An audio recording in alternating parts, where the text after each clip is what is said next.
music off.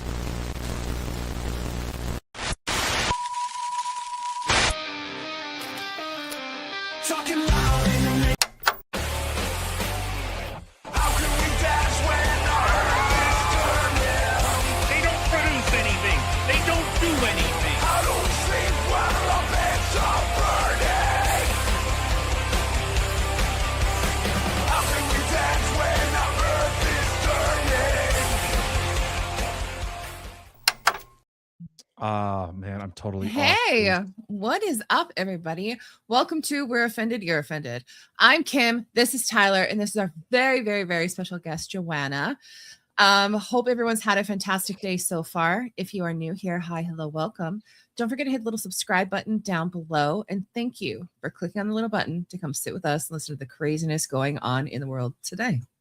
So I'll give just a quick little synopsis. So me and Joanna had a bit of an exchange that prompted this whole discussion that women have a duty within society to have children. So here we are. We're going to have the discussion. And I guess with that, Joanna, who are you? Oh, I'm just a teacher. Small social media account, Unlearn16. I've always had a big mouth. I like a good debate. By the way, your intro just gave me a level of like schizophrenia. There was so many clips, guys. It's so divergent. I'm just like, I don't know where it's going to go next. There's Charlie Brown, then there's South Park, and then there's some statue getting toppled. I think we should spend an entire conversation deciding why you chose each image and maybe get to some roots. Maybe some roots. There's some psychological underpinnings I think we need to speak to. 100%. 100% there is.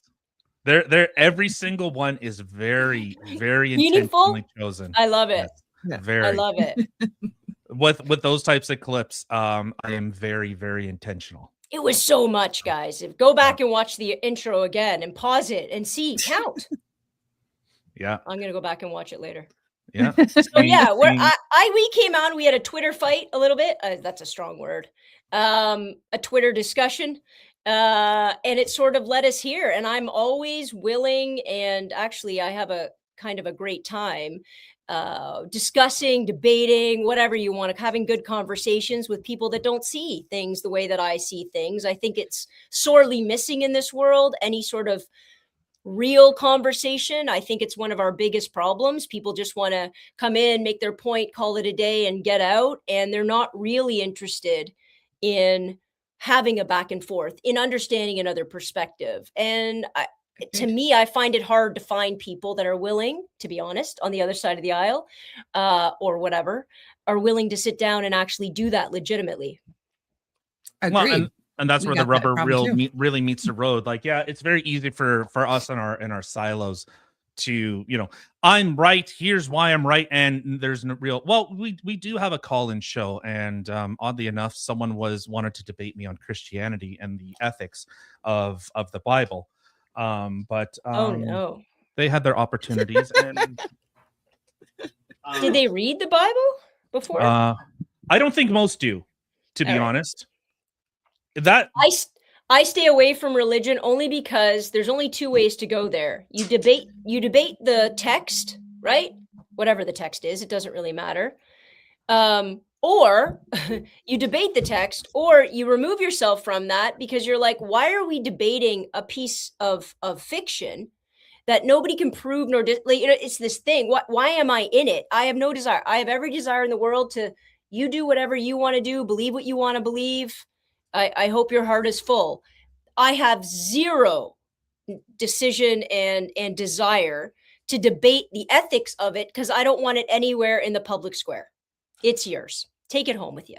I agree to a certain extent, but like I said, Christianity, that's a debate for another day, and I'm sure a lot of people are surprised that that's actually I'm here. I had pizza. We're ready to roll. I can do anything.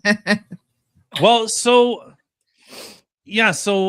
frick. Yeah, I know we were having such a good discussion before we even started. Fuck. This literally always happens, guys, and it drives me nuts. I was talking to them for 20 minutes. I thought I was on the show. It says you're on the show on the bottom of this thing, and I'm like, and they're like, we should really start the show. I'm like, what do you mean we weren't on the show already? Yeah, We were talking about what is a woman. You guys missed it. We figured it out. You're going to have to tune in another time. We have a real clear-cut answer to that. Yep. Subscribe to my OnlyFans and you'll understand that. Ew. Offside. Back 10. So I guess I will deposit that I think, of course, like women, I think, do have a position in society, whether they can actually raise children, like biologically, or whether they have some type of mother type role in helping to raise children. And I think that is vitally important to where our country is headed. And I think that's a virtue, or at least a duty, that I think women should have within society. Okay.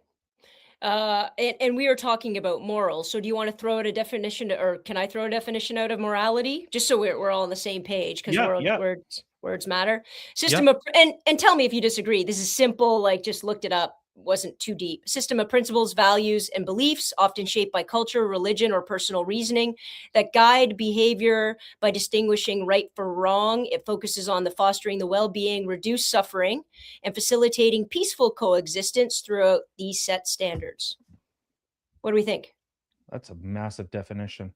So a system of principles and values and beliefs. And values and beliefs, often shaped by culture, religion, and personal reasoning. By culture, and did you say personal reasoning? Personal reasoning, yeah. Okay, and I think personal reason breeds into the culture, which breeds into the morality of that particular, obviously. It always starts with the individual, right? Right. And personal reasoning, and then that guide behavior, distinguishing right from wrong. And the only caveat I want to add, because I thought this was interesting, focuses on well-being, reducing suffering. That sounds very Buddhist. And facilitating peaceful coexistence. To me, that's a great definition of morality. Let's see. And facilitating, I'm going to destroy that word. That's an I A-C. like how you're... I know. I like how he's literally like talking out how it's pronounced. Sometimes we have to do that. I tried to spell psychological today 7 different ways. Oh my God. I just spelled facilitating FACILITANG. I'm you know, sometimes you skip it over. Yeah, just ignore the U and the C and the I's. You don't worry about that. Don't worry about that at all. Seems like excessive spelling, yeah. Yeah. So a system of principles and values and beliefs, often shaped by culture and personal reasoning, that guide behavior from right and wrong. Right there, I already kind of have a problem with that. What? Right and wrong, because I think right and wrong are 100% subjective. Always. I don't think so is morality. Right. 100%. So, it's not that because you argued that this is a woman's moral duty, right? That was the argument. Yeah. So right away, we're already in the land of subjective, but let's also admit for a minute, there is nothing in this world that is objective. 2 + 2 is 4. I'm going to put that over there. Nobody's fighting about that. Anything that we're willing or capable of having a good discussion about, it isn't objective. There's no clear right or wrong. There's no clear road A, road B. It's always about interpretation. It's always about a belief system. It's always contextually driven, right? Well, that's why even even you saying that math is 2 + 2 = 4. Like, that's some basic math. It's everything. I think all of it is subjective. I can't be that Iron Man guy who challenges 2 + 2 is 4. I'm not built for that conversation. What is his name? That was Spock. Terrence Howard.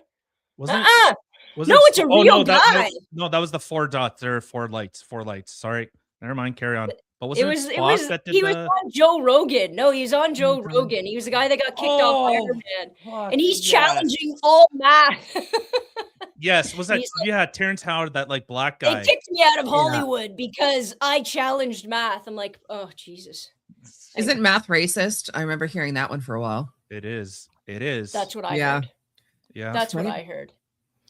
Okay. Yep. Well, I guess I don't think I really have issue, the right and wrong, and I guess if it's informed by culture, and of course, Has to be. culture. Yeah, and I think culture, I guess, do you value all cultures? Do you find them all cultures are equal? Oh, that's a good question. I find that there's faults in all cultures. I find that there's truths, or that's an interesting word, but I find that there's values and morality and ethics that are better in some than in others. I think it depends where you look, who you speak to, and what type of culture you're looking into. I've traveled pretty extensively, and I will say this: there is not a single place that I've ever traveled that doesn't have something incredible to offer when it comes to values, when it comes to human beings, when it comes to a better way of doing things. Um, I would say I'll always stay out of the realm of religion because, again, I don't love arguing somebody's belief. It doesn't make any sense, like straight up belief. I'm a bit of an empiricist, um, very Stephen Fry, right? Is it working? Does it make us better? Does it make us more fulfilled? Does it make us happier? What is it doing and how is it playing out? Because all the good intentions in the world, it doesn't matter, right? I always intentions matter, but they only matter as they play out in this world. Because if you intend something and it doesn't have that consequence, then your job is to realign and understand how to. You can have same intent, but you got to do it a different way, or else you're not getting the job done anyway. So I think every culture has something of value. Do I think they're equal? It depends. It's so that's like saying, are two people I would say equal? no. I would say no. I think inherently there are cultures that are more valuable than others. Can you give me an example? Yep. Here we go. Oh God! Everyone Here get it your comes. the Seminole Okay. Warriors of Papua New Guinea. Oh, for God. Christ's sake. Are you Can familiar with them? you give me a normal example? The Seminole Warriors or Papua New Guinea. But it's the What idea are we- that Okay, well, give me a real life example that the people aren't having to friggin' AI right now as they're listening, unless this is your shtick. You talk about the Seminole Warriors. I've talked about it. Yeah, not the Cum Warriors. There Yeah. we go. There we go. Not the Cum Warriors. Oh. So so why I bring them up is because their culture is, in order for a boy to reach manhood, they have to anally and orally ejaculate inside of that child. Oh, God. I would have loved this Right? conversation to never include the word anally. I agree. I should have put some friggin' like some, you know how people have riders? Mine include, don't say the word anal to me, all right? How about anal with children? How about Stop. exactly? Stop. You find it morally reprehensible and disgusting that type of Of thing course. exists. Of course, but Exactly. you're taking one thing from a culture. I'll give you an example right now. Why is not a single person in jail about the Epstein files? It's the same bullcrap. Are we allowed to swear on here? You already said I mean, we anally. can. Fucking right, you can. Anal Oh, okay. isn't a swear. It's the same thing. It's the same thing that gets protected and hidden. It's the same thing that gets codified in a culture. And we pretend, we sit in Canada, the United States, and pretend as though we pull off the Band-Aid and we expose it all and we hold everybody's feet to the fire. We do not. We do not. No, I don't think we do. Nobody. So by virtue of that, who's worse? The culture that explicitly states it, or the culture that uses money, power, and manipulation in order to exert their force within a culture pretending that they don't ever do it? Well, and I think this gets into an interesting. I like that. agree. I'll say I agree with you.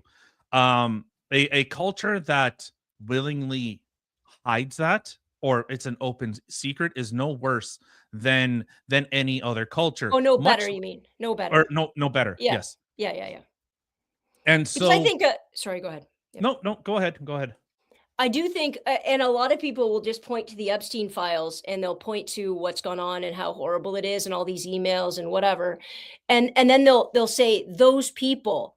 But then I'll point to the reality that in a lot of families, a lot of families. There is the uncle, the distant cousin, the whatever that nobody talks about, nobody went to the police about. You just excommunicated them from your family potentially, or heaven help us, you're still protecting them within the family because it's your image, it's your family, it's whatever it is. You don't want it getting out into the public. The entire royal family knew about Prince Andrew. I'm telling you right now, everybody has one of those. Well, They're okay. I'm sure. talking about it. Sorry, I'm sure that they did. 100%. I will say I was surprised that out of everything with the Epstein files, he is the only one that has taken a fall. There's He's the been only some, one there's been that- some people, but And Ghislaine Maxwell.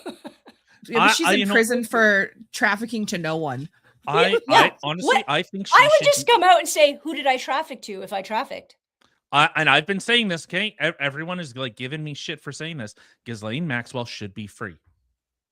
I don't Under know. the same odds, if they're going to say that yeah, if they can't prove an actual conspirator, off she goes. Well, and this is yeah. and Now, so I think they can. By the way, I think they can prove many a conspirator. I think she's a disgusting individual. So is Epstein. So is the whole list of people that they're just not going to talk about. And they are not going to hold their feet to the fire. And they're not going to, because everybody has information on everybody else. I think Pam Bondi, when she actually said something truthful by accident when she said, if I prosecuted everybody that I could prosecute, the system would collapse.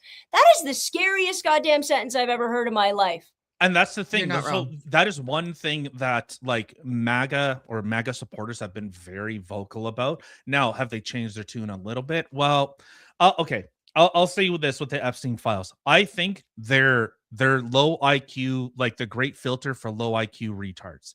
That's how I view it. Because, and I'll justify why. We have tainted public opinion with people so much to the point that these people cannot get an actual trial. So remember with like Derek Chauvin and George Floyd was public opinion was so tainted. Even the judge himself said, Sure. there isn't a court in this country That you could have a free and fair trial. Exactly. So by exposing these 3 million documents that people have said, okay, yeah, there's weird stuff going on. There might be, child abuse going on, but I'm sorry. I want to see perp walks. I want to see charges. Sure. I want to see cameras in exactly. Mhm. But we have lost friends because people said, "Oh, you protected Trump, the pedophile protector. He's the ringleader and all of this stuff." And we're going, can we just get evidence, actual evidence? I think Right. MAGA the MAGA supporters have been very vocal in saying if it's Trump and everyone else follows with him, good. Listen, what we my want. problem, here's what I will say very clearly. My problem is I've only seen 2 people get deposed. And I want to see everybody. I want a television station dedicated. Get rid of Fox because they're not doing anything anyways. They're only an entertainment station, right? That's all they are nowadays, right? They said Every just news entertainment. every news one is now. But they actually dedicated them. They actually defined themselves as that to get out of that lawsuit. But I want everybody publicly deposed. Now, there I have a problem. Hillary Clinton wanted a public deposal. Why wasn't that the case? I also understand, by the way, deposing the president of the United States, whether obviously everybody knows my viewpoints on that particular individual. I don't think you can depose unless you're going to impeach. Deposing the president of the United States in the middle of serving as that's a whole messy constant, but everybody else. And by the time we get through everybody else, he'll be out of office. You put him on the goddamn stand then. You can't take the 5th. Remember how many times that man took the 5th? I don't like the 5th Amendment either, to be honest. If you guys could, we should get that you can plead the 5th. No, bullshit. If you're on trial you're gonna have to answer the damn question. I think it's wild. I think I agree with that. I vehemently disagree with that. Disagree that you shouldn't have to say the thing. Everything. Yeah. If there should be enough exculpatory evidence to convict someone, you should not be able to. Then don't take the stand. Then you don't have to take the stand. Well, then don't take the stand. Then Fine. don't take But the if you're stand. compelled to, or if you go meet with police and they say, "Hey, You didn't write out stand. this affidavit, otherwise we're going to break your fingers," I think that's Oh, a of dangerous course. precedence. That's a That's dangerous not what I'm precedence, I talking think. about. There is a way to not incriminate. When I'm talking about when you decide to sit on that stand, or even when you're forced to actually take the stand, I think you should have to answer the damn question. I'm not talking about behind the scenes. I'm not talking about, I hate confession letters that were written in a police office. Like, I'm like, what goes on there? I have no idea. I am talking about when you're in a court of law and you have been accused of committing a crime.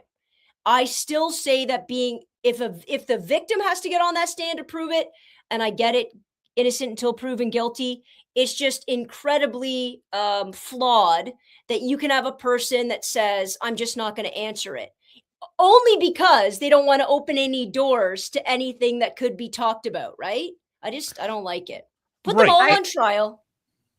I agree with that. I think, especially when you have witnesses, like I was kind of listening to somebody who was reporting on the P. Diddy file and stuff like that. So you have these witnesses that go up there and they have to recant all the horrible things that happened. And I think if that person is up there recanting those things, then I would agree. Wait, do you mean recant or recount? Because those are two very different words. She meant recount. Okay. Yeah. Okay.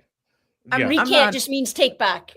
Yeah. Recount. Yeah. You're just saying like you have to say them all on. Yeah. Yes. I can't English or spell. So, Okay. but so oh, sorry, go ahead. No, I was just going to say, like with P. Diddy, like he didn't take the stand. He sat there and everybody else did everything else. So, okay, he's going to sit there, whatever. But I think I agree with, if you take the stand and you're taking that oath, then you take that oath. You say your shit if you're going to take the stand. It's also funny. You have to swear in a Bible. Can we get rid of that? A little bit. I know, right? I swear. Yeah. Except for Mandami or whatever the heck he was. He swore in on the Quran. That made me so mad. Well, it's all silly. It's all silly to even stand up there and say, I swear not to tell a lie. It's all so silly. What do we think's going to happen here? We're going to be all smited. I agree with that in the idea of, with like Godwin's law, it's better that 100 people go free than one innocent suffer, or 100 guilty people go free than one innocent person. Can we admit we don't even have close to that legal system, though? Oh no, not even close. Okay. No, but I think that you need that incentive for people to be, and I think that a lot of our laws and a lot of our morals and ethics, and the bigger discussion is, I think our countries were made for a moral people that had convictions, people that had ethical views, that actually looked at honor, respect, etc., and actually put value in those things. When I gave you my word was better than gold. A handshake was more than enough. And I think we've moved from that. It's, what can I get out of it? Can I write a shitty contract that screws you and benefits me? Can I just prove that's completely a fallacy if we look at any treaty signed with our Indigenous people in this country? If that were true, the British government and the subsequent Canadian government would honor all of those treaties out of hand. And they don't. Every single person, whether it be corporation, whether it be government, whether it be individual citizen, signs a contract, tries to manipulate the contract, and the more money you can put on one side of that contract, you win. You know that's true when it comes to music law and entertainment law. It's true when it comes to, for the most part, until very recently, it's true when it comes to marriage law. It's true when it comes to any sort of business law and proprietal and who has what ownership over what fact. But that's been true forever. But I think you're making my point. That's been true forever. So we weren't born of an ethics or a morality. I don't think, I think we were just as immoral or moral then as we are now. And I think people are inherently good. Now, I can start there. I do think people, for the most part, are inherently good. Not that they don't do bad things, but I don't think people are inherently evil or even necessarily greedy. I think given the right amount of power and the right amount of ability to manipulate a scenario grows our ego and it grows our probability of creating the game so it suits us. But I think that's true as far back as I can study history. I don't necessarily agree with that. For a long time, slavery was a What thing. culture? Sure, Our I'm own not, culture, but or even we've gotten historically. better. Okay, so but that's good, right? That we've No. got rid of that. But though, oh no, I think getting rid of slavery was a fantastic thing. Okay, Full so what stop. you're But stipulating is like since the West got rid of slavery first, then somehow we're of a moral high ground. no, what I'm saying is Oh, culture, sorry. like culture influences, and this has been my hill that I will die on. That culture influences policy, 100%. So Okay. whatever, and the culmination of our laws are, our laws are a culmination of our morality.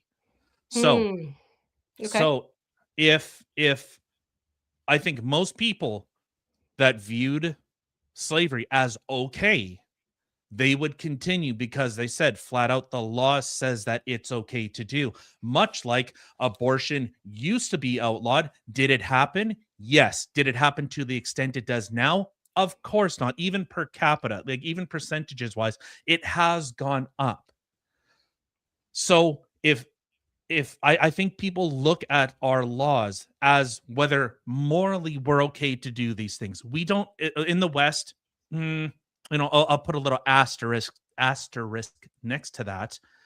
We don't accept corruption, but in other countries, you give a cop $100, they'll let you on your way. They won't give you a ticket. I And disagree. We do accept corruption. We're watching it play out right now. but that's what I'm saying. That's why I put the asterisk. Oh, okay. Sorry. Yes, in government, in high offices, of course, it seems to be the norm.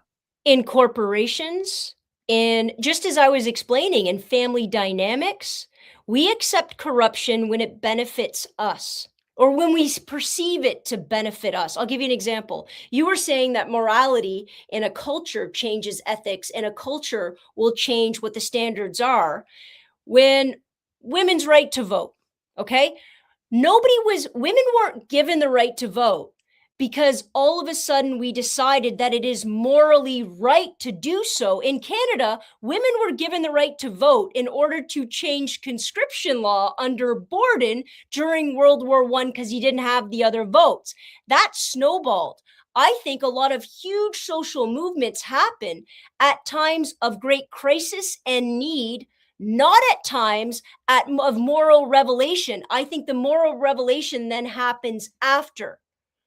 I point to slavery all the time in the United States. Do I think that Abraham Lincoln wanted to end slavery? Sure. But why didn't Abraham Lincoln ever talk about equal pay for equal work when those former slaves were now working at a quarter of the price in the North? So okay, so I want to Still slavery. I want to make sure that I'm getting your position correct. So Sure. you more look at so in times of so talk about slavery. So Abraham Lincoln, of course, he had slaves, but he said, "Once I die, my slaves are freed." What a great position for him to say. Once I'm no longer affected and impacted, right? Now my morality gets better. What a bullshit argument. I don't stand for it at all. And when even I people, die. and even when that's kinda people weird. like the whole war that happened, the whole civil war that happened in the States, the freeing of the slaves, that wasn't why they had a civil war. Of course not. No, It's about everyone money. thinks it was. Yeah, It's it was always about money. Yes. money. It was about disproportionate power within government. Tariffs.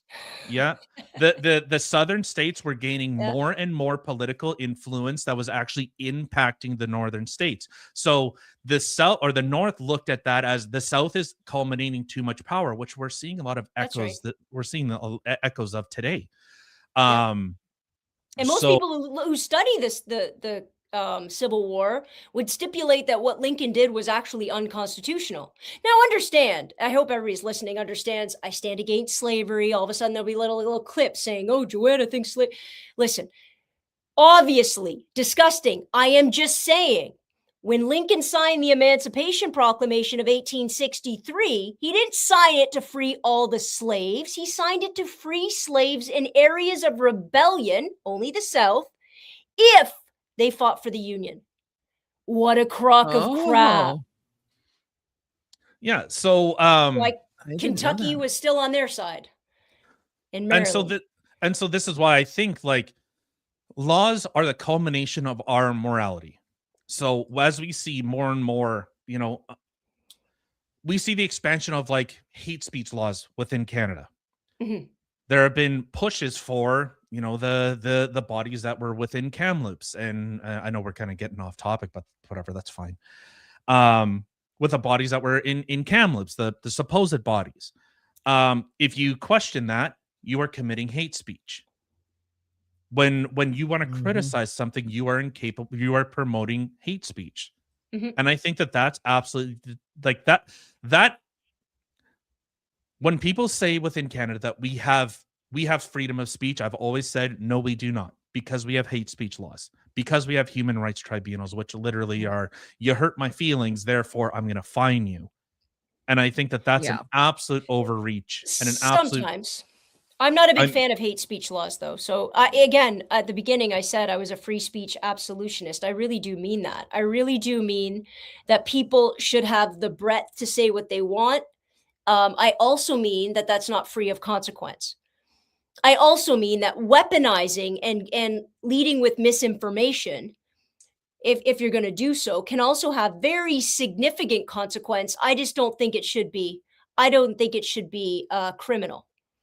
right. Um, but it's very interesting when I talk about this kind of stuff. I talk about it with my students all the time, and I'll speak about the Rwandan genocide. And I remember I was in I was in high school. I almost made myself younger there. I was in high school when that happened, and we didn't. It was on TV. Nobody. I was in politics But you class. We didn't barely talked, understand it. but we barely talked about it. Oh, Just right. so everybody knows, like a million people die within like 3 months and were murdered. Nobody. But I remember, and I talk about it with my kids because I say we're so worried about speech. What we should be worried about is understanding and quantifying intent. So when the Hutu wanted to start exterminating the Tutsi, they got on their radios, they owned all the Yep. media Yep. and megaphones and said it's time to cut down the tall trees. Yep. Where's the hate? You can't hold somebody to a hate speech when they use coded language and dog whistles. And it's not that I don't think hate speech is disgusting, and people that propagate it are disgusting, and people that utilize their power and their words in order to impress or enact and build violence towards they're disgusting. However, if we just focus on that, we're missing it's time to cut down the tall trees, because you can't hold those people accountable. And for the most part, I would love it if all people were absolute blazing idiots and didn't use dog whistles and didn't use different language to denote the same kind of barbarism and violence. But when I say I won't condemn, or I'll condemn hate speech, but I won't criminalize it.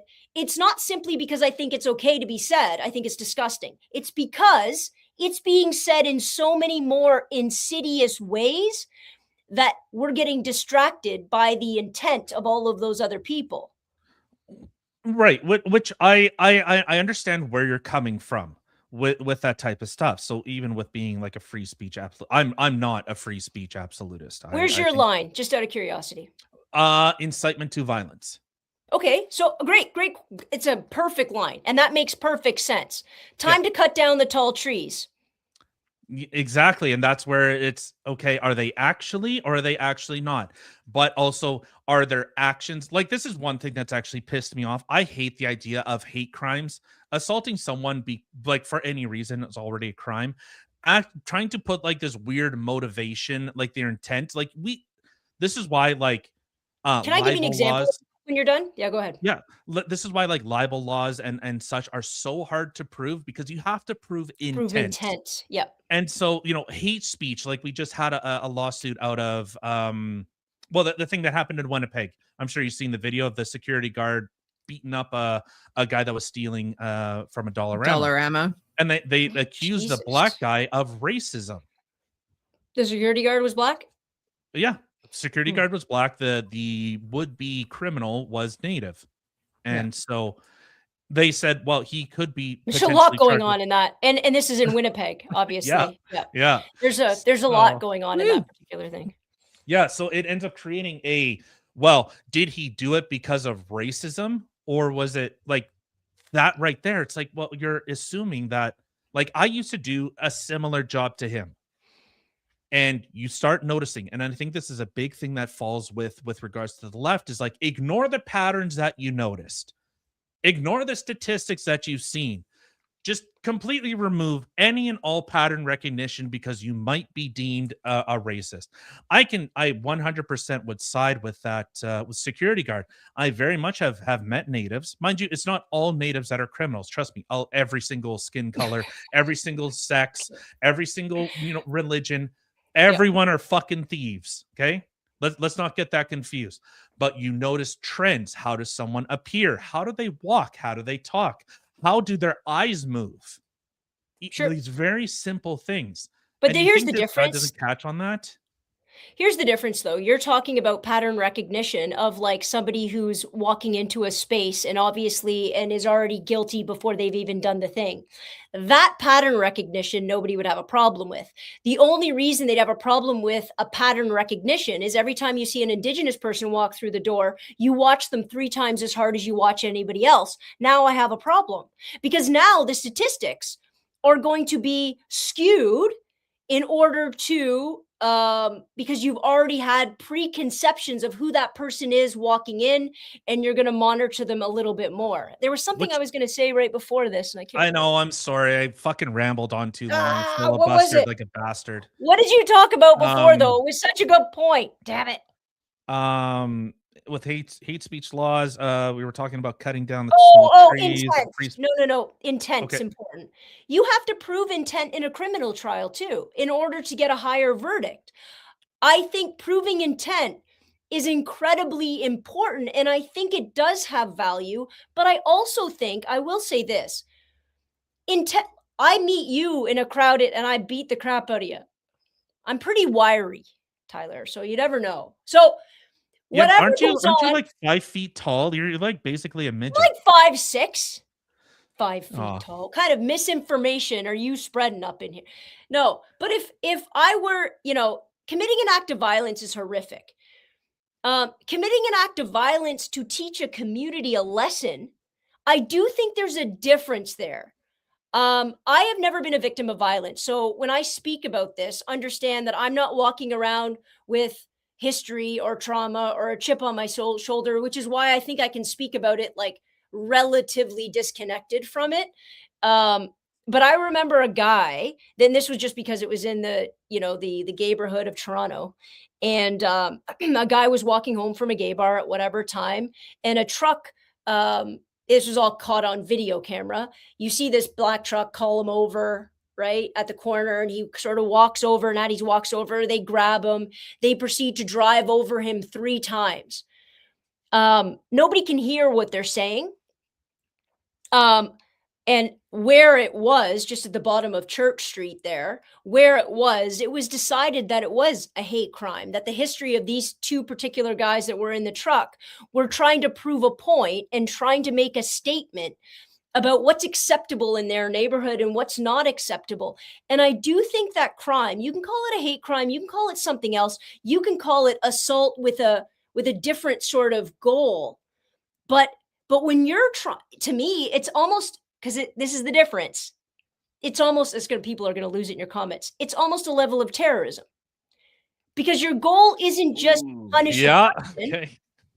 But your goal, listen to the definition, right? Because the goal isn't just to punish a person, it's to change the cultural and social fabric of that community by using violence as a threat or a actual, action in order to change how they act and interact. The same could be said when you shoot up a synagogue. The same could be said when you have a group of people beat up a bunch of people who happen to be Muslim. Like, all of these things are being done to prove a point. And that point isn't just about the individual. So I think it is worse. I don't know if I would agree that that is a form of terrorism. Terrorism has a very specific definition. How would you define terrorism?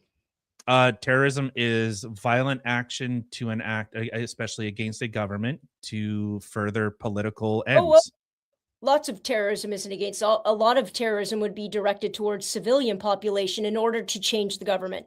I think a clear designation of terrorism isn't government to government or military to military. It is violent action against your citizenry to make you fall in line. And by falling in line, you change your laws. So I guess I can understand in concept, like, making the extrapolation of, as, like I said in our intro, nothing is unintentional. Seeing the toppling of the Queen Elizabeth statue, is that not a form of terrorism? Ooh, that's a good, well, I mean, she's already dead, so. Well, but to destroy, the destroy is a could it be an action of symbols? What's the difference between treason, freedom fighting, political change, and terrorism? That's a good conversation. I was thinking about that just yesterday, actually. At what point are you allowed to fight against your government? Because in all of our democratic constitutions, it says to the effect, when the government abuses its power, it is your job in a democracy to take it back, to rescind that. And to me, the only thing that distinguishes freedom fighter and terrorist is who wins. Well, yeah, and I would agree. Like, if we look who's at on the winning side. Yeah, is the Revolutionary War, and we hear these things of like war crimes and all this stuff. It's like, okay, but if I'm the winner, I'm not going to be charged for the war prosecution. That's right. Exactly. Yep. So, when we've seen, especially during like the BLM riots, or we were seeing very similar things that were going on here. Well, in whose eyes, as the expression goes, one person's terrorist is another person's freedom fighter. So it's all subjective, right? Well, exactly. So I think actually attributing someone that's doing a heinous act, okay, just in general, remove the fact that this person's gay, don't care about their sexual orientation. But I think the act of intentionally trying to cause harm to someone, to run them over, you are trying to kill that person.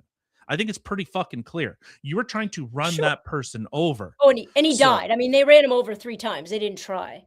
But my point is, how's that terrorism? Because let's talk about 9/11, right? 9/11 were never about those 3,000 people. 9/11 was about how the government is going to be shut down and the fear it's going to evoke in the United States and the way it's going to transform the United States forever. And I have some crazy news. It did. They won. I said the exact same thing. After 9/11, they're like, "Oh, we're resilient to nothing." No, the Patriot Act, they won. We have talked about post and pre 9/11. Pre 9/11, you could go onto a plane. They didn't care. You used to be able to smoke. They didn't give a shit what you brought on there. Post 9/11, oh my God, I had to go pick up my new semi. I had to fly from Winnipeg down to Georgia to go pick it up. The amount of times, holy shit. You had to get a what? You had to go to Georgia to get a truck? Yeah. Why? Because I bought it. Because it was pretty. I'll show you. I'll show you it. I'll show you it in the DMs. All right. I'll show it to you later. Who goes all the way to Georgia to get a truck? Okay, continue. Sorry. I forget what men think about trucks. But continue. I'll try not to hold. She is pretty sexy, though. I will say. The fact it's a she also. I call it a podcast. Whole other podcast. Super sexist. If she doesn't work, I'm like, oh, that like patriarchal abuse just comes out in full force. But when I had to fly down there, the number of times if I just wanted to go outside just to vape, because you can't vape you can't even smoke in an airport, let alone vape. They don't even give you the freaking smokers, aquarium anymore. The number of times that I had that thing, that fenced-in area where I'm like, everybody is in there, has cancer as soon as they go in. Like, it's too much for the body. Oh, it's so gross. But Remember when they had smoking sections and not smoking sections? Yeah. I know. The non-smoking section of Swiss Chalet, as if. I know. You could smell it. The ventilation is. Oh, what are we doing here? It's a lesser cancer than the super cancer over here. So it's a win. Oh my god. Yeah. But so I will agree with you. The terrorists won. They achieved their goal. Yeah. They fundamentally And they won changed here, the by United the way. States. I mean, we have the Terrorism Act here. People only talk about the Patriot Act in the United States, but the Terrorism Act that we passed soon thereafter, and I remember all of that happening. I was in teachers college for that. I think our act actually rescinds and negates more civil rights than the United States does. Like, than the Patriot Act straight up does. We have a lot of laws that people don't talk about up here, and about what they are capable and able to do when the moment hits. And most things are always fall under the auspice of those two very fancy, important words of national security, right? As soon as you say national security, the government can do whatever the heck they want. And if you question it, then somehow you're the problem, and you're the terrorist, or you're the dissident, or you're the person that deserves to be taken over. And this is why I think that there should be some very hard and fast rules. When we talk about language, I think it's hysterical. We spend all of this time talking about, Matt Walsh's dumbass documentary, To What End? And we don't spend enough time talking about how westernized governments, because I'm exhausted about talking about countries that are 10,000 miles away. Let's talk about our government. Let's talk about the words we don't define, the words we don't hold up, and the times in which our government commits horrific atrocities and is never held accountable. I just did a TikTok where I was talking about Nixon and why he was kicked, like why he resigned. The guy resigned because he organized a break-in and then he covered up. Who cares? Well, in today's aspect, it's like, holy shit. Guys, you know what he was doing at the exact same time? He had a slush fund bank account that Congress didn't know about, and he was paying them to carpet bomb Cambodia. Hundreds of thousands of people. Nice. And we give a shit about that he broke it. I don't care. I do care about Cambodia. You're never held accountable for that. Wild. Yeah. Well, and I think it is an interesting aspect that, so like with regards to this individual, of course, like I said, what happened to them is disgusting. And I think those people should be tried to the full extent of the law. But also we have a cuckified justice system that I would say encourages that type of insanity to happen. Like, I don't know the particulars of that instance of a guy being dragged by a truck. Was it just some dude that was like a closeted homosexual and is like, I love dick too much? I'll tell you right now, Tyler, it was two guys in a really big, pretty truck. That's all I'm saying. But did they have truck nuts? Damn it. If they have truck nuts, I'm sure they did. God, was there a lift and tint yet too? Shit. Of course. Innocent. No, I'm just kidding. Of course. I don't care. Like, personally, I don't care what the person is. Dragging anybody by a vehicle is horrible.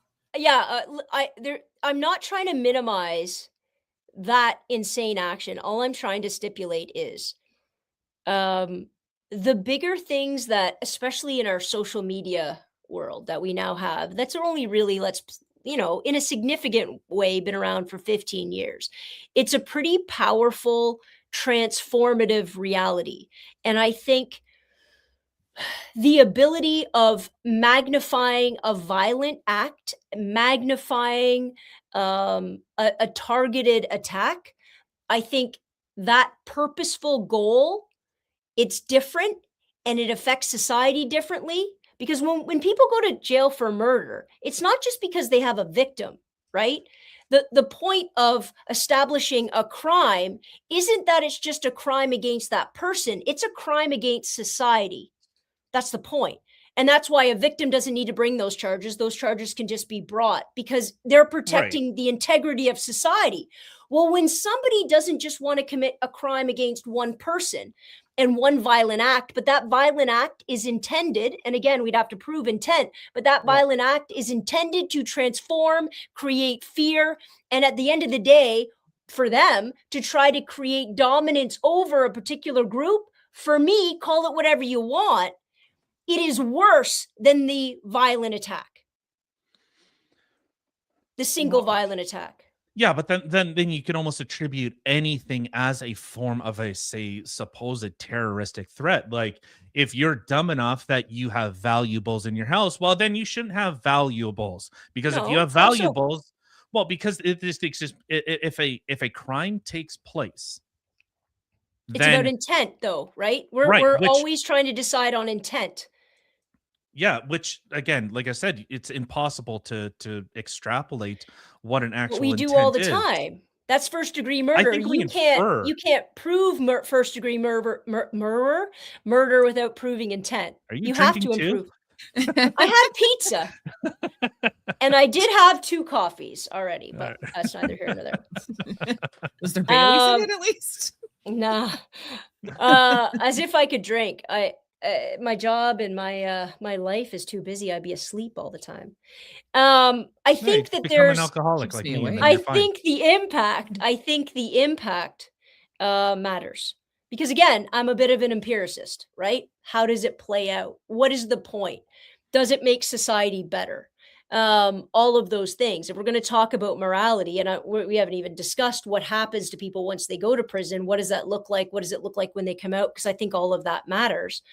But I think our society and our culture has been such that we become very good at, and this is metaphoric, but very practical. We've been very good at treating an illness, not curing it. I would agree with that.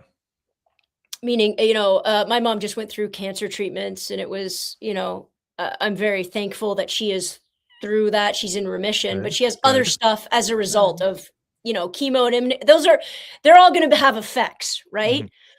And what I've come to realize, we spent so much time in the hospital, is like, we sat down with an oncologist, and they said at some point, he's like, what you have to understand is that the public thinks that we either cure cancer or the person passes, that those are the 2 paths. He goes, right now, and he said, for probably the last 10 years, we've gotten really good at just treating it forever. And meaning they never get better. We all, they have moments of being better. They have moments of reprieve. And then we try to keep them in some sort of stasis. And I think it's kind of what we've done in our society as a whole. It's like, rather than doing the hard thing or the big thing, and by the hard thing, I mean really pouring money into cancer research, or really pouring money into the homeless epidemic, or, money and intelligence, heaven help me. Those 2 things have to go hand in hand. We just sort of have tried to keep a stasis. It's more expensive, and it's never ending, right? Well- Like, if we were to talk about health, not my mom got cancer because she smoked. She got bladder cancer. It's the second leading cause of cancer. If you're a smoker, never even thought about it. Never even crossed my mind Really? that was yeah. Second big, because it filters, everything goes through your bladder, right? I never would have So- thought that. Me neither. I always thought lung cancer, but she quit like Right. 30 years ago. So the idea that, okay, we all will say actively we should be preventing healthcare crisis. Sure, right? How do we prevent? Well, you're going to have to put a boatload of money into prevention at the same time as still keeping the boatload of money you have to treat people at the moment. You're not just going to let all of them die because you're like, oh, we're pulling all of our funding here and putting it all. So at some point, a politician that we're only going to elect for 4 years, that doesn't get to have a 20-year plan because he only can have a 4-year plan because otherwise we're kicking him out of office. He's going to have to make a difference. So that prevention model never actually comes to fruition, even though every rational person on the planet would be able to sit down and go, you know what we haven't done in schools? You know what we haven't done for nutrition? You know, the crap that we let in our food industry, the crap that we put into our meat, or we put into our processed food or whatever, all of this stuff that tastes real good but is going to kill us. And well, look at that, is killing us. We're going to let it go because those companies make billions of dollars. Which yeah, and then those companies help supply the pharmaceutical companies, and they work hand in hand. They're literally nationalizing pharmaceutical companies. Yeah. Oh, there you go. shit. Yeah, you had to bring in socialism. God damn it. You were doing so well. I was agreeing with you, and then you brought in socialism. Well, I got to have a little bit of fight going on here. Well, see, but I think that that's the, like, when you think about the politicians coming in for only 4 years, and like, what are they going to do? Like, there's only so much that they can do. I will say that I have seen more. You're going to hate me. I have seen Trump do more since he has been in office than I've seen a lot of people do since they have been in office. He has been doing a lot of the stuff that he says he was going to do, some stuff that he did not say he was going to do.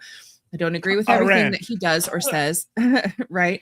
But I'm just curious if you can give me an example, just one example of something he said he was going to do, the policy he enacted, and what the consequence of that policy is.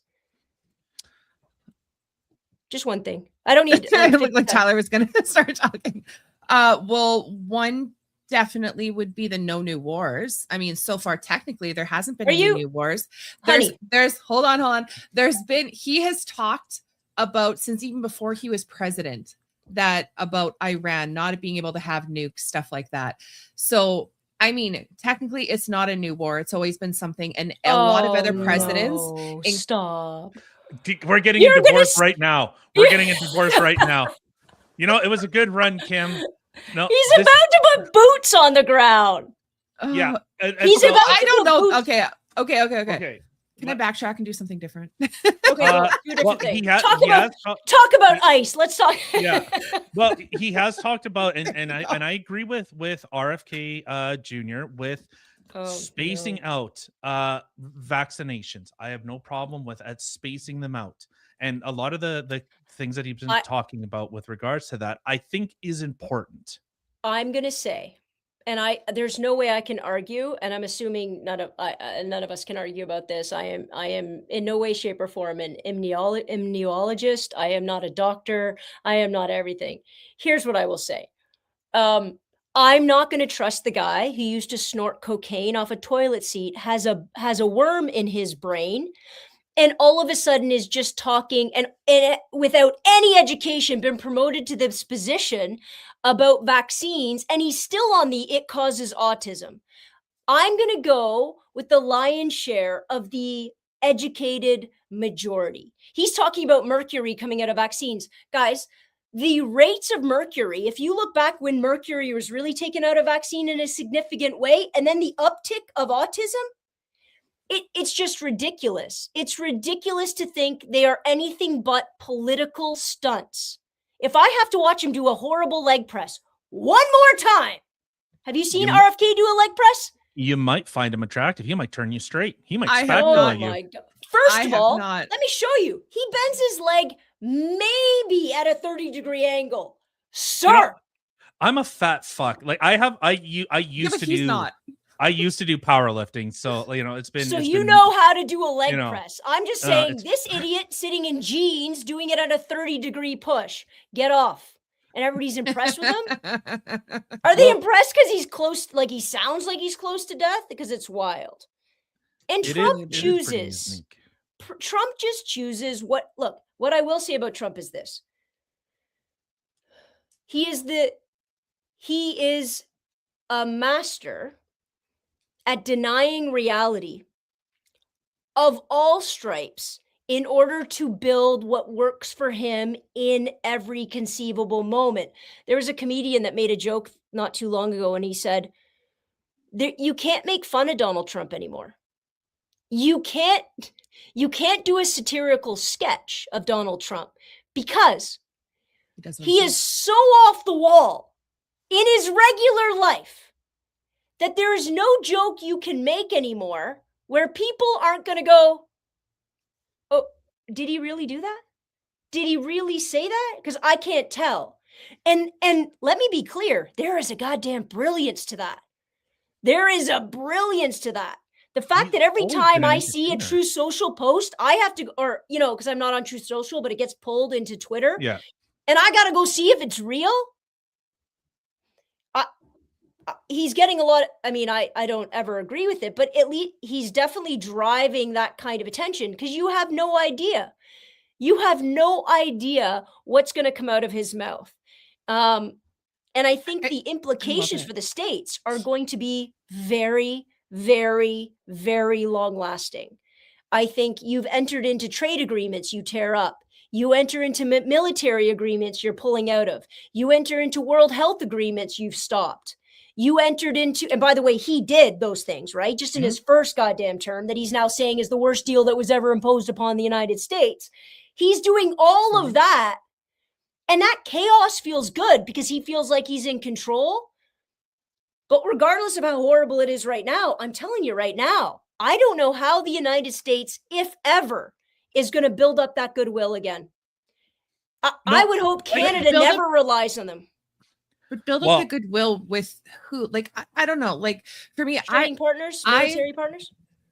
I am not. I will say, I am a dumb blonde girl. I really am. Stop it. I'm just no, for real. Okay. I know some things, but I'm not as well educated as either one of you. But I will say that, for one, I think one of the things that I like about him is his unfilteredness. It's freaking hilarious. Like, some of the shit that comes out of his mouth, I'm like, did you really just say that? And yes, I think it's hilarious, where some people get really angry about it and I just laugh. But like, who, when you think about like some of the things, like when you think about like in particularly Venezuela, or with this guy in Iran right now, you see the people who are there who are cheering.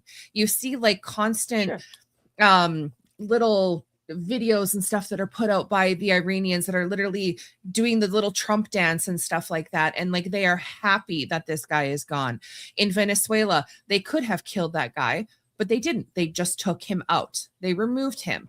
And it's, you see those people who were cheering. And for me, what I find really hard is that you see a lot of Americans or Canadians who are then in turn complaining about it and saying that this is a horrible thing and they're protesting it, but yet the people who are in the country that it happened to are praising him and saying thank you. And I'm like, why are you people not listening to the people that it's truly affecting? It doesn't affect us. It has nothing to do with us. It has nothing to do with the United States. Like, it's not affecting us in any sort of way, but the people who it is affecting is praising him. Why are you not seeing that this is a good thing? That's where I have a lot of confusion and I don't get. I think there's a couple of things. Number one, by removing Maduro, he didn't change the regime, right? His vice president took over. And if you think for a minute that the repression of the Venezuelan people is going to be any different, you're insane. You don't want to know what's going to happen. The only deal that was made is that the United States gets a better oil deal. The United States gets a better trade deal. That is it. And are the people of Venezuela and by the way, not all of them, but are cheering for this? Yes, because it's the hope of change. It's the hope of freedom. It's the hope of democracy. They haven't gotten it. And if you go back in the US's history, it never works that way. Ever. Never in the history of the United States have they destabilized a regime and installed a better one without the people actually having the power and the control and the mechanism to do so. Iraq's probably the best example, as horrible as it was, right? You have 9/11. Nobody can catch him which is crazy, but nobody could catch Osama bin Laden for 3 years. And all of a sudden you have one of the most impressive, even though it was horrific, most impressive political maneuvers I have ever witnessed as an adult, which was George W. Bush saying that they don't talk about Afghanistan anymore. All of a sudden he shifts all of his focus and says weapons of mass destruction in support of terrorism is in Iraq. We are going in now. We are going to stop it. And you get Saddam Hussein arrested. You get them hanged in the public square. And who moves into that power vacuum after the United States try to occupy it and stabilize it for 20 years? ISIS. That's what happens when the United States. And if I thought for a second, and this is true of every country. So before everybody loves to think that I hate the United States, you've just been sitting in the big boy chair for a long time. So that's who you're wielding the power. Russia used to do it too. I don't think anybody thinks, or they shouldn't, that the United States is going around altruistically trying to spread democracy as it best serves the people of that nation. They are trying to best spread governmental systems that best serve their economic and strategic initiatives. And when they do that, going back to intent, their intent matters. Donald Trump would just as soon as put a horrific dictator right in that guy's spot, in the Ayatollah's spot, as long as he played ball with the United States economically. See, and I don't disagree. And so, both of you, like even hearing Kim's empathy, like she's looking and let's stop suffering within the world. Like these people are looking for help. And this is why I think, I was doing a shit ton of research. No joke. I have 14 pages of documents in order to just debate you on women. Which we haven't talked about at all. I know. But I think this is a good segue is historically, women had like a moral position within society that grounded society. And I think what ended up happening, so I'll see if I could find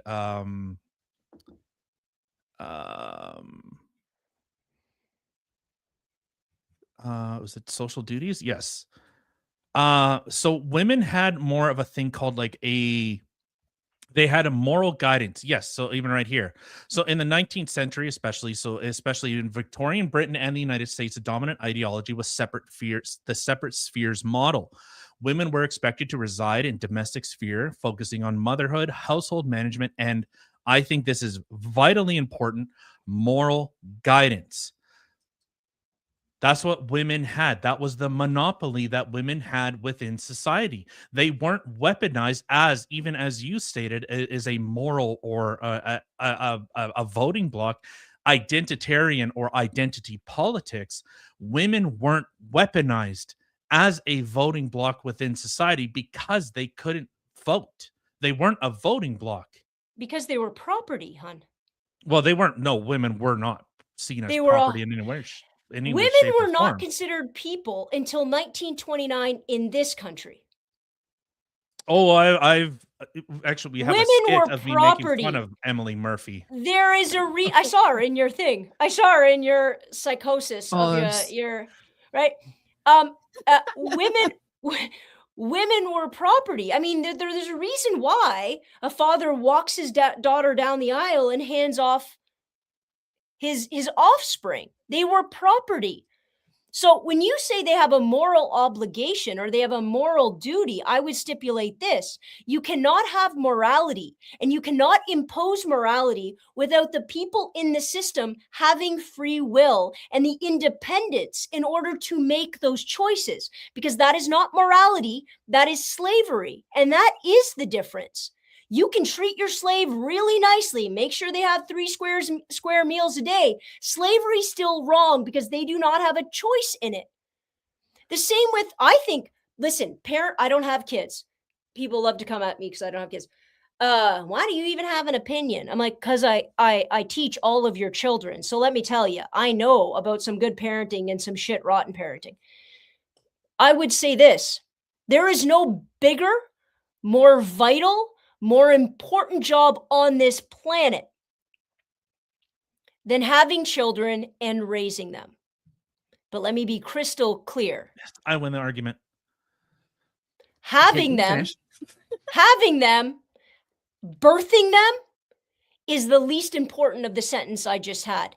It is about raising them.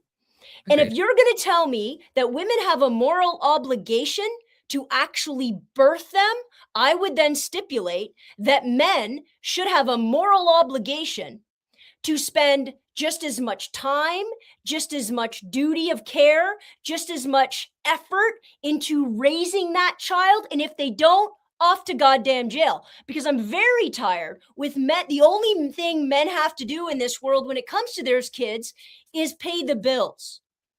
If they do that. If they do that. If they do that. Oh boy, I got two feminists here. We have never legislated. We have never once legislated, and I think there's a really good reason for that. We have never once legislated a man, whether a husband or not, a social and a legal obligation to time spent in a healthy, consistent, constructive way. We have, however, legislated women's bodies until the cows come home. Still to this day, in my opinion, I realize that in Canada, abortion is legal, but not. What if you live in North Bay? Good luck. See, good luck getting access to any of that. It's true. So in fact, actually, women do legislate men's bodies. How? In terms of any type of a war action. How about a war? Women expected to go into conscription in the draft? That's all you, hun. But that's but all women, you. Were you expecting for women that. to become were you expecting for women to become members of parliament and change the oppressive legislation you put on yourself? No. So and I think this is a very, very This is why the patriarchy is garbage. Well, this is why I think actually the patriarchy is vitally important. It doesn't serve you. You shouldn't be conscripted. No, but it comes with certain expectations. Voting was a right. And I think we have fundamental differences in what a right is. What do you think a right is? I don't love the word inalienable, because the word inalienable always goes back to some sort of religious context, and I'm not interested in having that conversation. No, remember, I'm an atheist. So I would say, I know, but the word itself, I'm just trying to avoid the word. I would say that a right in a secular democracy, a right is something you are entitled to under law, under constitutional protection, that once you achieve that right, once you are of a certain age to actually be physically and mentally fit to have that right, you also have responsibilities. So a right isn't free. And a right doesn't exist without correlating responsibilities. But the responsibilities in our system have nothing to do with what you do with your body and what you do with your personal life. That isn't it. It has everything to do with the responsibilities you have within a democracy, in the sense of knowing law, understanding law, abiding by the law. If you want to change the system, this is the responsible way to change the system and engage in the system. Women didn't have any of that until 1918. Women couldn't get their own credit card until 1970. But women also couldn't incur debt. But you're missing. Women couldn't get any kind. Debt isn't a problem. We all know debt's not a problem. Ask a billionaire if debt is a problem. It's not. Well, that's the way you screw the. That's the way you screw the system, though, right? How do I borrow money and use your money to make a lot more money? That's a whole other podcast in and of itself. But women, modern monetary theory, yes, is very. Women haven't, but I mean, 1985, marital rape was deemed a criminal act. 1985, wild. That's actually kind of crazy. And I would look at like rights are simply entitlements absent duties. It's something you're just granted. It's a social construct. So I think it's a political construct, because I think it needs a political system to enforce the right. Well, and protect the right. See, but you use a particular word, enforcement. Who enforces those rights? Government. Always. Which is enforced by? Well, the consent of the people. Men. I'm just kidding. Right? Kim actually hit it on the head. It's actually men. And so women, especially within feminism, have to appeal to a patriarchy in order patriarchal system, sure. Yeah, in order to ensure those things. It's amazing. Are you advocating burning it all down? I'm with you. What? A patriarchal system? On fire. If you're saying the system, if you're saying that you're very Malcolm X right now. If you're saying that the system is so inherently racist, sexist, and well, what? But you're saying that. You're saying that women are appealing to a system that is inherently patriarchal. And I'm saying to you that the only way to have an equitable, just system then is to burn it all down and rebuild it. Very Malcolm X. Well, when you start getting into equity, we notice a stark trend, especially with even within your field. So in teachers, it's like 70% of, or 75, I believe, the number of teachers are female. Why is Sure. there not a call for 50-50 in there? Why Why is I've there never not a said call for 50% suicide rates from men and women? Why is well, there not call for absolute that's equality? wild. Well, First of all, but I if would we're never going to talk about equity is egalitarianism, no. But there's a big difference between egalitarianism and equity. I never once, not one time, have ever advocated for equality of outcome. Never. You've never once heard me say that, and I would never say that. I actually think the word equality is also bullshit. I'll give you an example. Two kids are in a history class, right? I have to decide how to test their capacity. I have to test what they have done. I have to somehow have a marker of their intelligence and their work ethic and their understanding of the material. It makes sense? mm-hmm. The educational system in its broken form, which we are seeing it, for a very long time, says you will sit down and you will write this test for 60 minutes. You will have multiple choice questions. You will have short answer questions. You'll write an essay. I will grade it. And that grade will somehow be indicative of what you've done, how hard you've worked, and if you're any good at it. Number one, it gives the illusion of objectivity. It says, I am going to give every student the exact same test. And that somehow is going to get to an objective answer on their intelligence. You didn't even like high school. You dropped out. You're a very smart guy. I'm going to guess the structure didn't suit you. What a bullshit way to kick kids out of the schooling system, when in actuality, I have a feeling, and I don't know yet all being in school, that if you were to sit down and you were to talk about it for a straight hour, you'd probably talk for 7, and you probably could have had a greater understanding and a greater application of the material than anybody who's going to sit down and write that test. Why is it that kid who got a 92 gets all the accolades and you leave? Well, That's the difference. School, God, that's like a. But it's true of life. I'll give another. It's true of life. How we decide who to hire. How do we decide who to promote? Every single thing we do, we give the illusion of objectivity, when in actuality, the practical utilization of what we're trying to test never actually comes to fruition. I had an uncle. I have a lot of friends who are in the police. I know that sounds like a lot of lesbians, but it's actually all men that I know in the police.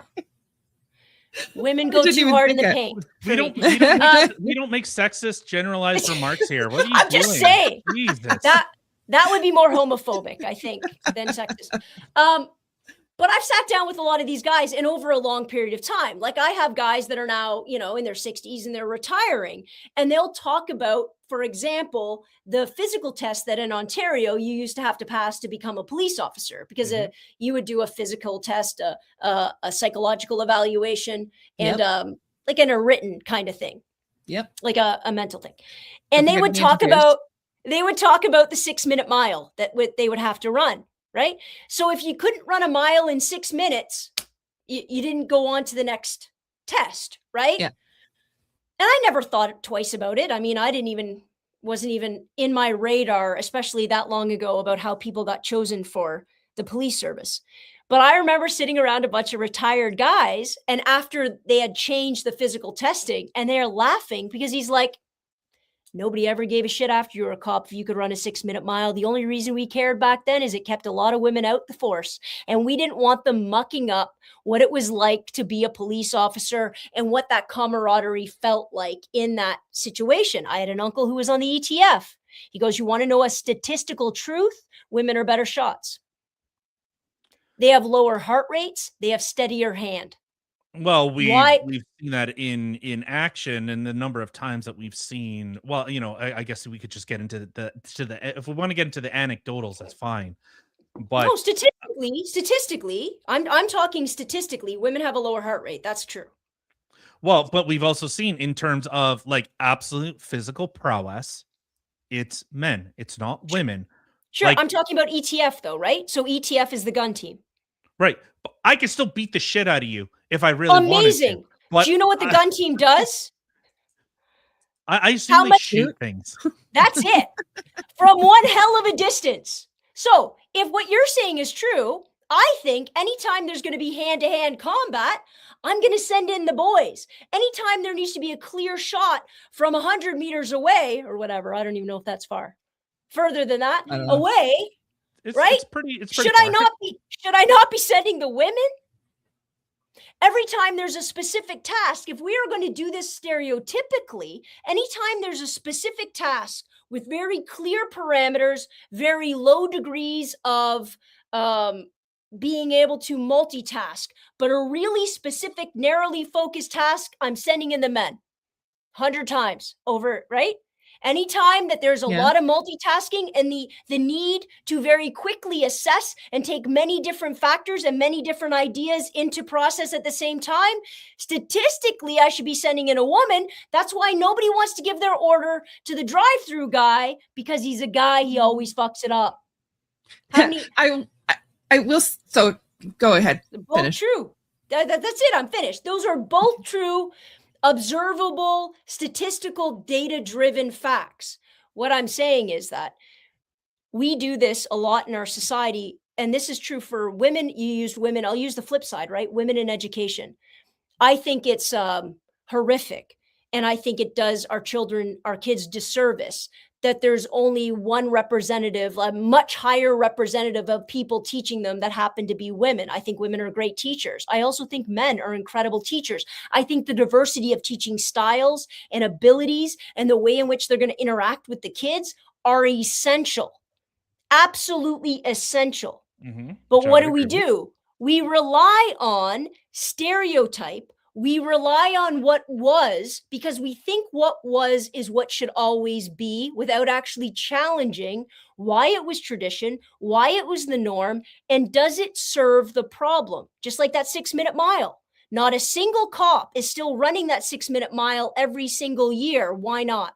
Well, they've changed it altogether now. Well, and that would even be a discussion of like, I want people that look like, The Rock when he was all on gear.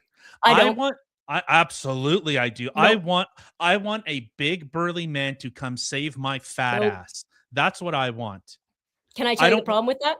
Actually, I want to ask Kim. Kim, what's the problem with that? How many bars have you ever been in, Kim, where the big guy is going to come in and quell the fight? How does that turn out?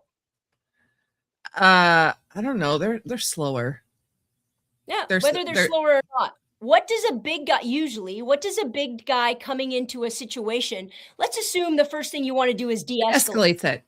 Escalates it. Thank you. Yes. Yeah. Physical presence is de-escalation. Disagree. Disagree. Outright. What? It depends. It depends. 100% disagree.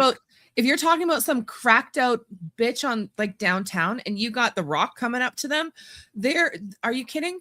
That cracked out person thinks that they're invincible. Hold on. No, you guys are actually making a fantastic argument as to the delusion that women live under. Have you ever gone? I'm above you right now, biatch. Well, I'll let him make his point before I tear it shreds. Go ahead. Have you ever been to a resort in Mexico? Yes. No. Why is it so safe and tranquil? They're making a boatload of money. It's owned by Spanish companies, and they own part of the Mexican government and the Mexican police. Because there are people surrounding that place. No. What did I just say? Wanting. What did I just say? I'll finish my point. It's money. It's not manly. It's money. But go ahead. Money is still, it has to be enforced by something, because there are men that are more than willing to commit absolute brutality in order to create that bubble of safety. So I'll build on top of it. Within Canada, within the West, we have experienced, you don't have to worry about a bear coming in and ripping you apart. You don't have to. You don't have to worry about a tiger coming in, killing your children, yada, yada.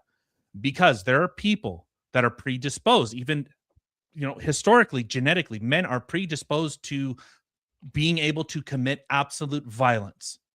So because men are predisposed to being able to commit absolute violence, it creates this bubble that everything is safe.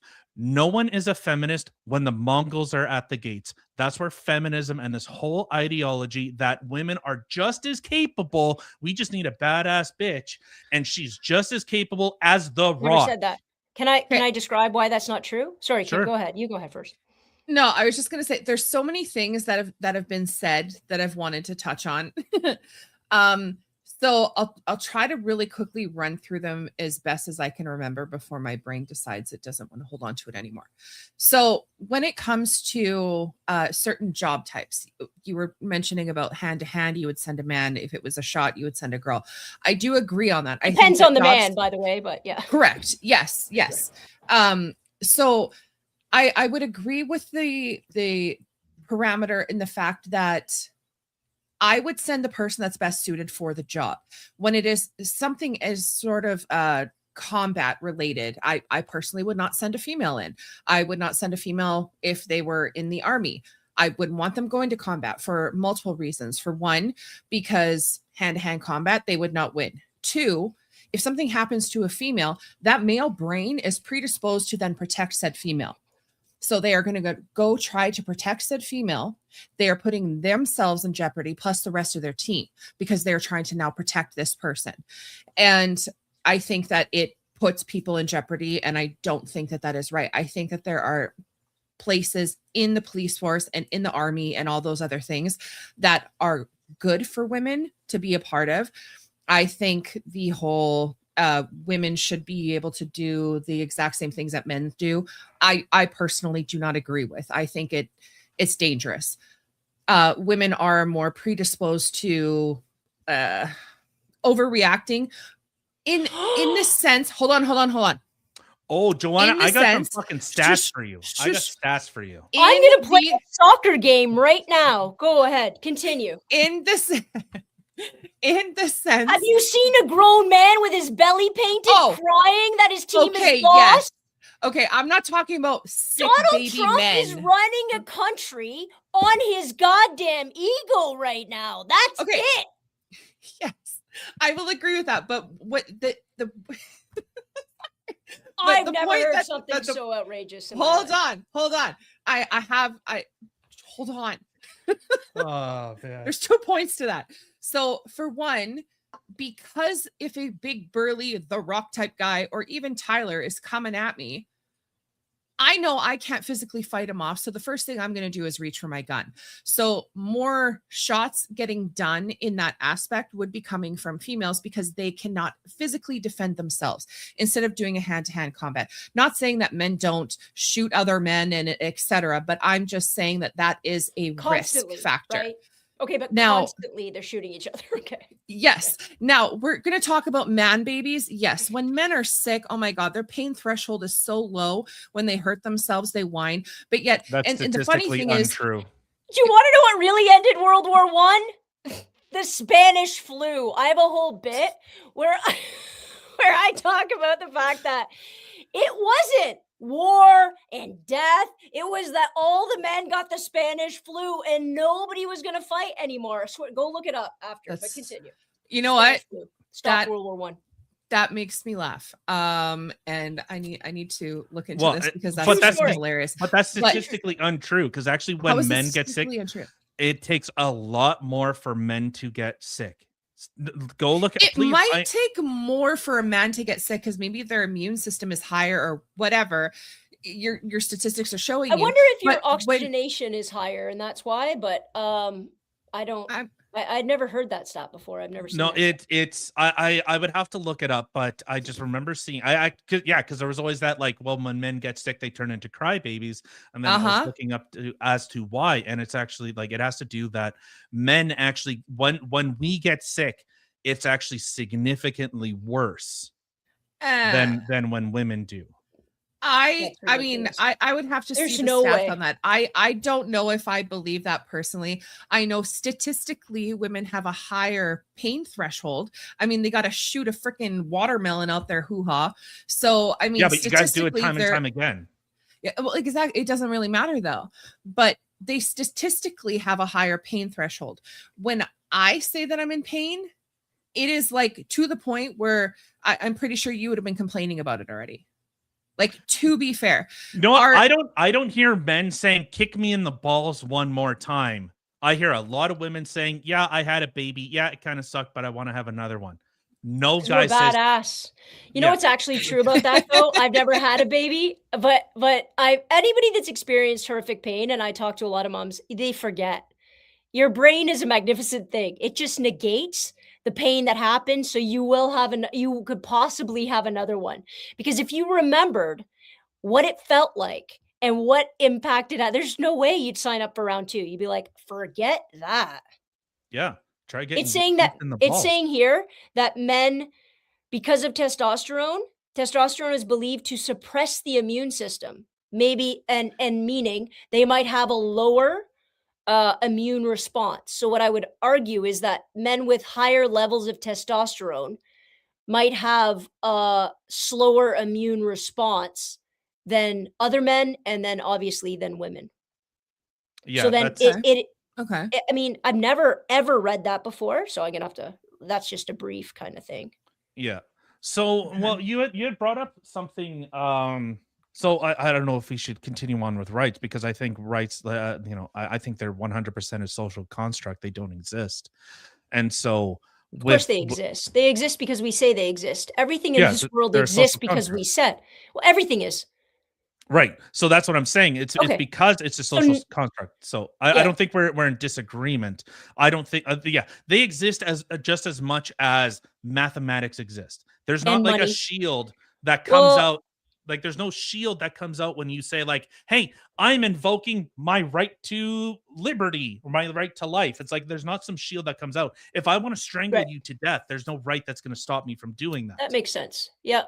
So Yeah, this no, is I that's fine, but I would expect that everything, like a lot of people are like, well, it doesn't, a lot of things don't, they exist because we say they do.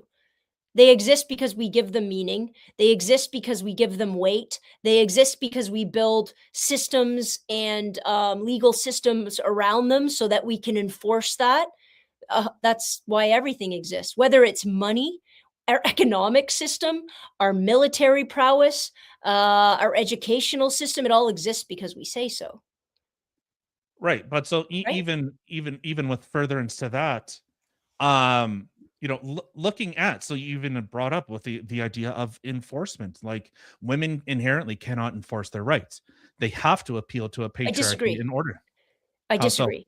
I disagree because we don't live in a system, and going to the hand-to-hand combat, I've known many a person in the military, and there might be arguments that say women aren't as good in this particular role given this kind of man or this kind of woman, but we live in a world where hand-to-hand combat is not the going rate, is not what they do. I'll give you an example with the police officers because I've never had any, like, I have less experience with the military, so I don't like to talk at a school too much. From what I've understood from police officers, from statistical analysis, 40% of all police work is de-escalation. All of it. Mental health crisis, domestic crisis. If you talk about mental, even higher levels of conflict between people, the first thing that every police officer should be wanting to do is de-escalate. I'm not saying every police officer does that. I agree. In my opinion, the stuff where you teach a police officer how to shoot, how to arrest, what the Miranda rights, all of that should be a distant second to choosing the people, men or women, and to be honest, I could care less which, men or women who are the most adept at defining, visualizing, understanding, multitasking a particular risk scenario in order to lower the temperature of the room to deal with the crisis at hand. If I go in guns a I've separated many a fight. I might be 5'0". I have yet to get popped in the mouth. I think it's my advantage, to be See, perfectly honest. but I think Because because I you don't don't experience that. But I don't raise testosterone in the room. Nobody is then, and I know Kim has seen this, and you see this at every bar you've ever been to. You put a guy in between two guys, and all of a sudden the testosterone and the I will prove myself goes up 10 notches. It doesn't de-escalate. That's why you see de-escalating when girlfriends are in there pulling their boyfriends away and are in the middle of it, because the de-escalation is essential. Yes and no. Yes and no. I so vehemently disagree with that, because so women, you guys don't have, so with guys, and I'll say with this, we have an implied threat behind our words. You might get popped in the mouth for saying something stupid. Okay. So there's an implication behind our words. There's still that final act of, if you step out of line, I'm going to do something to you. I will resort to violence in order to deal with you. And so even within policing, yes, I would rather the Rock type individual, this big, burly, strapping man that could carry my fat ass somewhere, rather than someone like you, 5 foot whatever, and going, oh my God, you shouldn't have been. I'm 5'6". There you go. Why do you think she's so short? My God. Well, I was using her words. She said 5 foot. I actually thought she was taller than that, to be honest. I thought she was my height. I'm not. You know, but so, because there is that implication, there's still that threat, and you guys don't actually understand that. Like in most scenarios, because societally men have been cucked to the point of popping a chick in the mouth is seen as bad, but a chick can go and try and destroy, in fact, even in prison, a man under false rape accusations or anything else. Men are told not to do that. Look at how many videos you see of a chick beating the proverbial crap out of a guy, and people laugh at him. God, Sure. then Then now turn that on the other side. When the guy finally says enough and socks her, people But go, you gotta, what? But you don't understand. It's the patriarchy that allowed that. The woman should be arrested on the spot. The man should be at the police station on the spot. I am not advocating somebody's popping somebody back in the mouth, because our justice laws and our self-defense laws stipulate if you can walk away, you walk away. I don't care if you're a man or a woman. And the person that threw hands should get arrested. But what men have done under the auspice of a patriarchy, by the way, you guys get fucked by it too, is said, I'm just supposed to take it and never hit her back. That's why there's a whole group of men who have never talked about being sexually assaulted, who have never talked about incest, who have never talked about the brutality that they have had to face under the hand of this, because that's not being what a real man is. That is just as much bullshit as anything else. But I will say this, there's lots of girls that are twice my size, and there's lots of guys twice your size. If you went to pop a guy in the mouth, and he didn't walk away if he could, you're both getting arrested. And that's my point. That's the way the law should work. Yeah. And it's not working that way, because men are deciding what it is to be a man and what it is. And it's all utter garbage. And it's garbage for you, and it's garbage for the society. That woman should be in jail as quickly as anybody else. She decides she's going to physically hit somebody, off you goddamn go. But men won't do it. I agree with that. I will say that when talking earlier, when you were talking about two guys fighting, if you were to put the Rock in the middle, that it would escalate the situation. If you were to put somebody else in the middle, say Cameron Diaz, it might de-escalate the situation. However, I will say, I love that the options are the Rock. Did you see Charlie's Angels recently? And Cameron Diaz. That's the first thing that popped in my head. Couldn't you pick that rugby chick from the United States? It's built like a goddamn house at the very least. No, the one that was a dude. Okay, let's say Michelle Rodriguez. No, rugby. We'll go with her. I don't know. I don't know what rugby is. You guys got to look this girl up. She's insane. I'm gonna show you a picture. Okay, go ahead. Okay. But what I will say is that sometimes the female getting in between. Now, I identify as the female who's gotten in between two guys.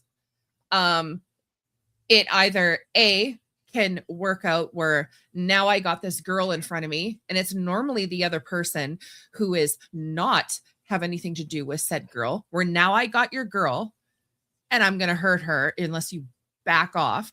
or not they what- get pushed out of the way. Like there are certain things that could happen, which I don't think that just because a female gets in the middle that it will de-escalate the situation. No.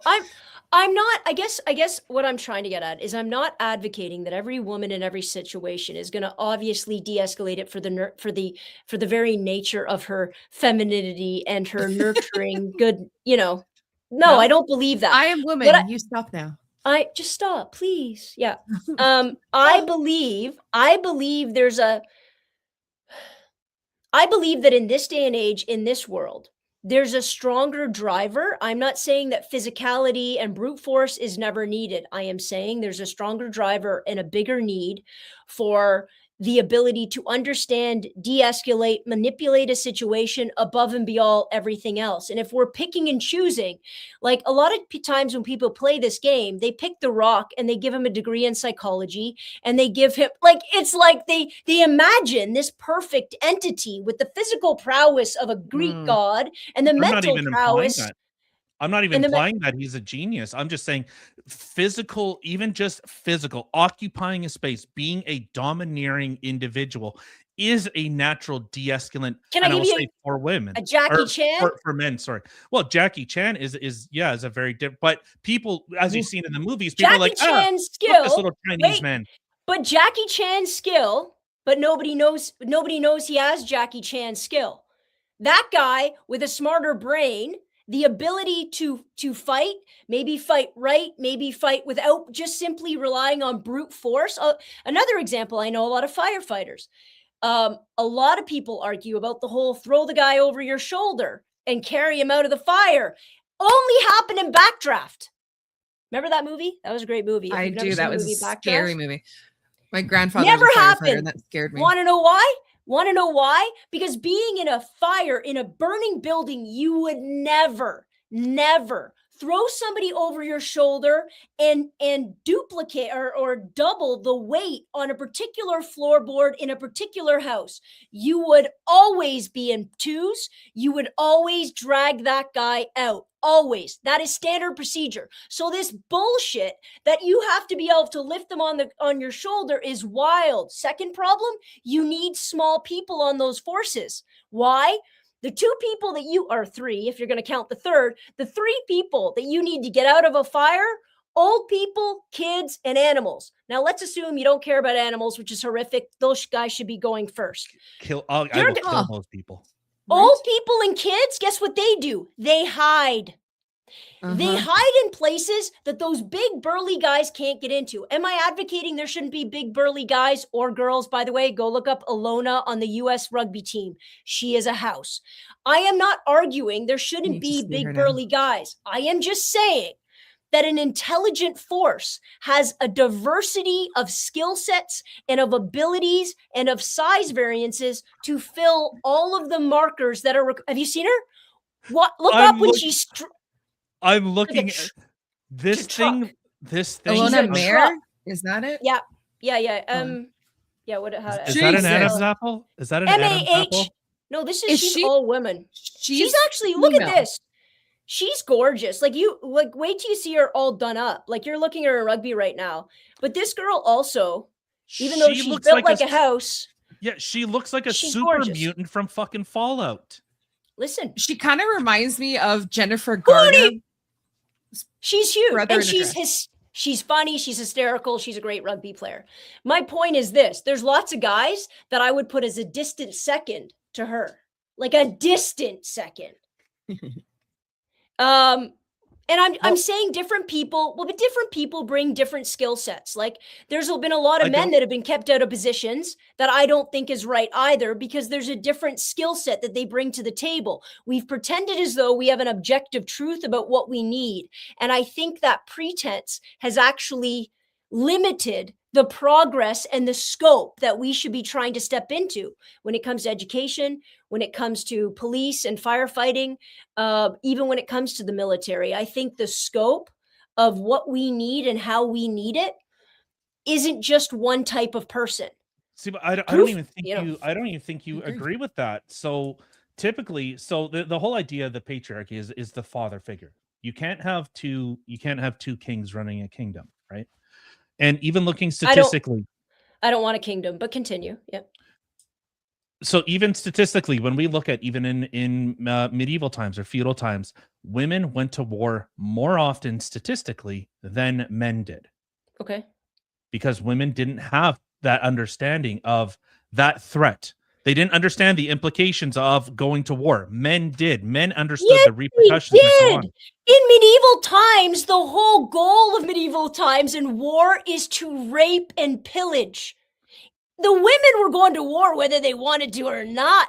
No, it was statistically more. Women initiated violence more. And I'm telling you why. Japan's entire its entire army, when it was first forged as a country, was to rape women, to impregnate them, to make them half Japanese in order to dilute the racial demographics and disparage the men. No. That So, was and- their goal. And again, yeah, so Women were at war whether they wanted to be or not. still at the behest of male enforcement. This is the whole crux of everything. That Yeah, if what you're without the saying men, is without male men enforcement, start war. I get it. Men No, start without- war. I agree. no, that's not what I'm saying. I'm saying That's what you're without saying. male enforcement. So Without even- men starting it, a lot of people will say, I need men to protect me. Protect you from who? I mean, do we want to go Other down this whole men. path? Other Hold men. on. So, okay, Other men. Wait, So wait. no, this is a total fucking fallacy. This is a total fallacy. Women typically who are in control of the infirmed or less powerful commit more acts of violence than women. Or sorry. Women commit more acts of violence against the infirmed and the weak than men do in those same positions. Because men are never in charge of the infirmed or the weak. But even when we are you we talking don't about commit it. nurses? What are you talking about? Like, I don't understand the context. Nurses, in terms of schools, Yeah. in any instance where women are in control of the infirmed, they commit more acts of violence than men do in those same positions. But you can't, first of all, I've never heard of that stat. I'm not going to I'm not going to disagree with it because I don't know where it comes from and how it got to be. However, let's assume it's true for a second. Of course they do. What, of course, men do? No, Or of course they women do. Of course they do. Because that's what happens in oppressive, patriarchal, violent societies. When you commit acts of violence from the top down, other people will find other people to commit violent acts against. It's why minority against minority violence is so rampant. It is the very definition of why patriarchy is flawed and is broken. Because all it does is create circumstance for violence, the need for violence, and the need to have an output in order to say, fine, you're going to do A, B, C, and D to me. Amazing. I'm going to find somebody else to do it to in the same time. It perpetuates. Right. So we see that men actually, so statistically, even just looking up, over a 12-month period, this is what was this from? I don't have the link of it, but more men than women reported being victims of sexual assault, where 570 men compared to 580 women. So while a man's strength does not necessarily protect him from being raped, a sexual assault can be committed through coercion or manipulation, and we see that quite Okay, so often. That's a wild stat. I would never disagree that men haven't been sexually assaulted. Whatever that stat is, I would bet my mortgage that it's absolute bullshit. There is no way on God's green earth there's any statistical evidence that men face more sexual violence than women. No way. Well, Zero. so okay, so do you believe the stat that 1 in 4 women are sexually assaulted or raped? I believe it's higher. You believe happens more frequently? Yeah, I do. Okay, so already I'll specify. I believe that it's not just a slap on the ass. And I don't want to talk about this is where women are like, oh, go ahead, tell about the story when you're on the dance floor with that guy that decided he hasn't had enough. Tell the story when you're alone in a room. Tell the story. And the only way guys know this, go spend some fucking time in a gay bar and see how it feels to possibly be seen as a commodity or a sexual figure like that. And that's why guys get so goddamn violent when there's even the propensity, even the possibility of a guy coming onto them. They instinctually go up a notch, right? Whereas women deal with it their entire lives, forever. Well, and men deal with it more. And like I said, so actually men deal with it more statistically than women do. The study that everyone, I know you think that the study's bullshit, but where's it from? So well, this one study is in comparison to the Canadian Air Force. So men were victims of sexual assault more. In the Air Force? Oh, this is amazing. By the way, that's an argument.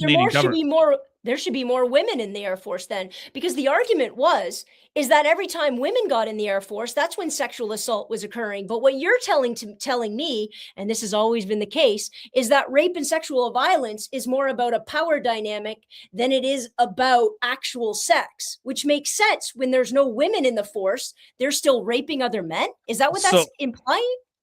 I don't know if necessarily that's what's implying, but so the study that everyone recites is the RAIN statistics.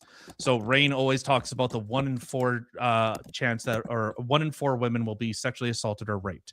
That number is completely wrong. So they include things like sexual or regretful sex or catcalling or things like a proverbial slap on the ass type of thing. So even accounting for their numbers, and this is where their numbers become really skewed, is that they accounted for 1 in 4 years. So that number is completely out of whack. Are any statistics that we actually run operate on 1 in 1 year, in a 12-month period? That's what ends up happening. So looking at those numbers, it's actually 1 in 20 would be sexually assaulted in a 1-year period. Male or female? Female. Okay. I'll ask this. What do you think the number is for, and this place is called the rape capital of the world, for the Democratic Republic of the Congo? What do you think that the statistic is for someone being sexually assaulted? I don't understand how the Congo's having any significant statistical analysis, but because they are considered the rape capital of the world. Women are raped there more than anywhere else in the world. Can I tell you why? Go for it. There's parts in Africa where they believe that if they have HIV or AIDS, the way they get rid of the virus from their body is to violently rape a virgin. Jesus. Not just a woman, violently rape a virgin. Now, here's the scary part. When they don't get rid of the virus, because obviously they're not going to, they think one of two things wasn't true. It wasn't violent enough, or they weren't a virgin. So what do? They go younger and younger and younger and get more and more violent. Yeah, I had a good friend in university who did her thesis on Tanzania and what was going at that time. Sorry, go ahead. So statistical analysis coming out of the Congo, I don't know how much I'm trusting, but continue.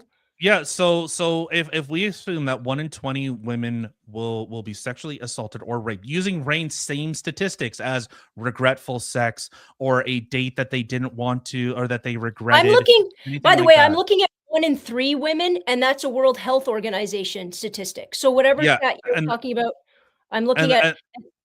And they cite RAIN. RAIN is like the gold standard that people use to cite. So this is a higher level. Right. So I would encourage you to go look at the methodology that they use with that, because they use self-reporting too. Sure. Things How else would you do it? Yeah. Well, exactly. And that calls a lot of things into question.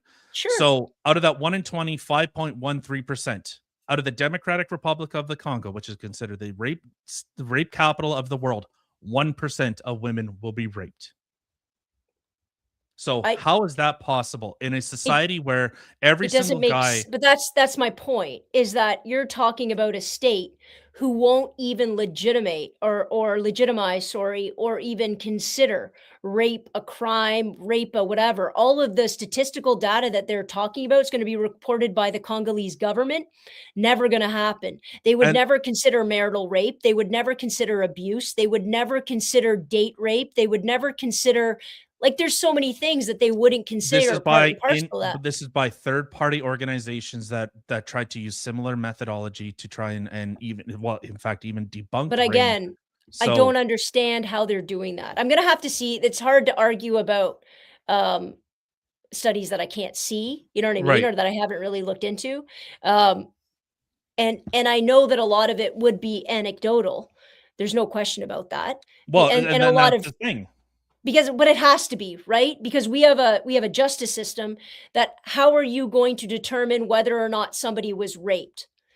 Are we going to do it by her saying she was raped? Are we going to be doing it by her actually going to court? Are we going to do it by her winning in court?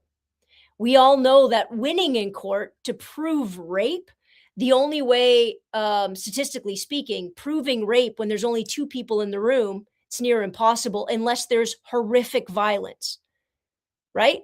How else do you prove it?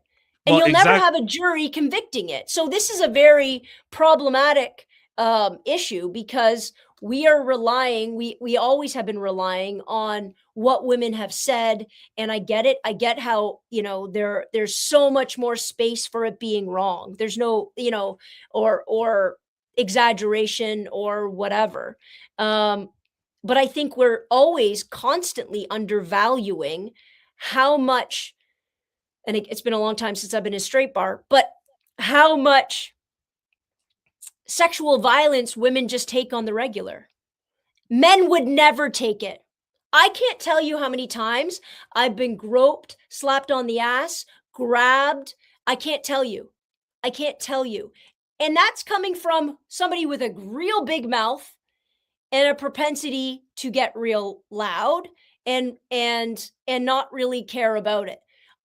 As a teacher, if I were to tell you how many times I have sat and listened to things that have happened or overheard discussions that have happened about what girls have been forced or manipulated to do and what's happened and what their mother said, how many parents have talked to me, I don't believe it's anecdotal anymore when the levels of reporting, and they would never go to the police, never, because they know they could never prove it. And all they're going to do is sit on that stand and say, what? I went to the room when I shouldn't have. I was wearing a short skirt. And we all know you can say it's not legal to talk about past behavior, what she was wearing, where she was, we could all say that's true. We all know that's bullshit.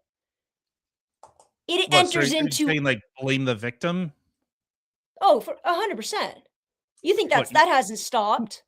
Well, I mean, I hear 16-year-old girls blaming each other. Blaming the victim in that kind of capacity is I wish it wasn't, but it's still very much a cultural truth. Oh, I should never have gone into his room that night. I said yes to this, but when I said no to this, you know what? He got carried away. So is it common? It's very common. Were you like a full supporter of like the believe all women type of thing? No. Well, I mean, I'm supportive in the sense that I think every case deserves their day in court. I think everything should, you know what I mean? I believe that the system itself needs to be changed. I don't think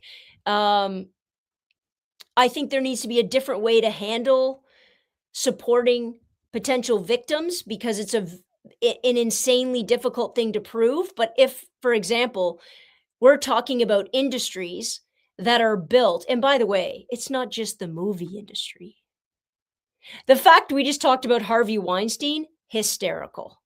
Absolutely hysterical. It's common, period, right? Mm-hmm. We had a president of the United States who everybody thought it was hysterical. He was getting blowjobs in the Oval Office. Meanwhile, that was a young girl who was an intern at the Oval Office. That kind of abuse of power? Who says no to the president of the United States? That's why he should have been impeached. Agreed. That's why. I would suck his dick too. I will say, hold on. 2 things to say. Weird sentence. I hope somebody. I know, right? I know. Clipped. Question for you, Joanna. It's going to be a really random, weird question. I love it. Johnny Depp or Amber Heard? Oh, well, Johnny Depp. Fuck yeah. Okay. Johnny So Depp. we But have they common went ground. to court. They went to court Yeah. and they proved it. Yeah. Right? Okay. So now so I we've will got common never ground. say I won't say that relationship wasn't horrifically toxic. I would Oh, never yeah, say 100%. there wasn't abuse on both sides. Absolutely. That guy obviously has a very serious drinking problem amongst other things. I think there's think she does incredibly too. violent 100%. I think there's incredibly violent relationships that go on. Mhm. But I do think a big problem, and going back to the police, because where I live, like I live in the suburbs, right?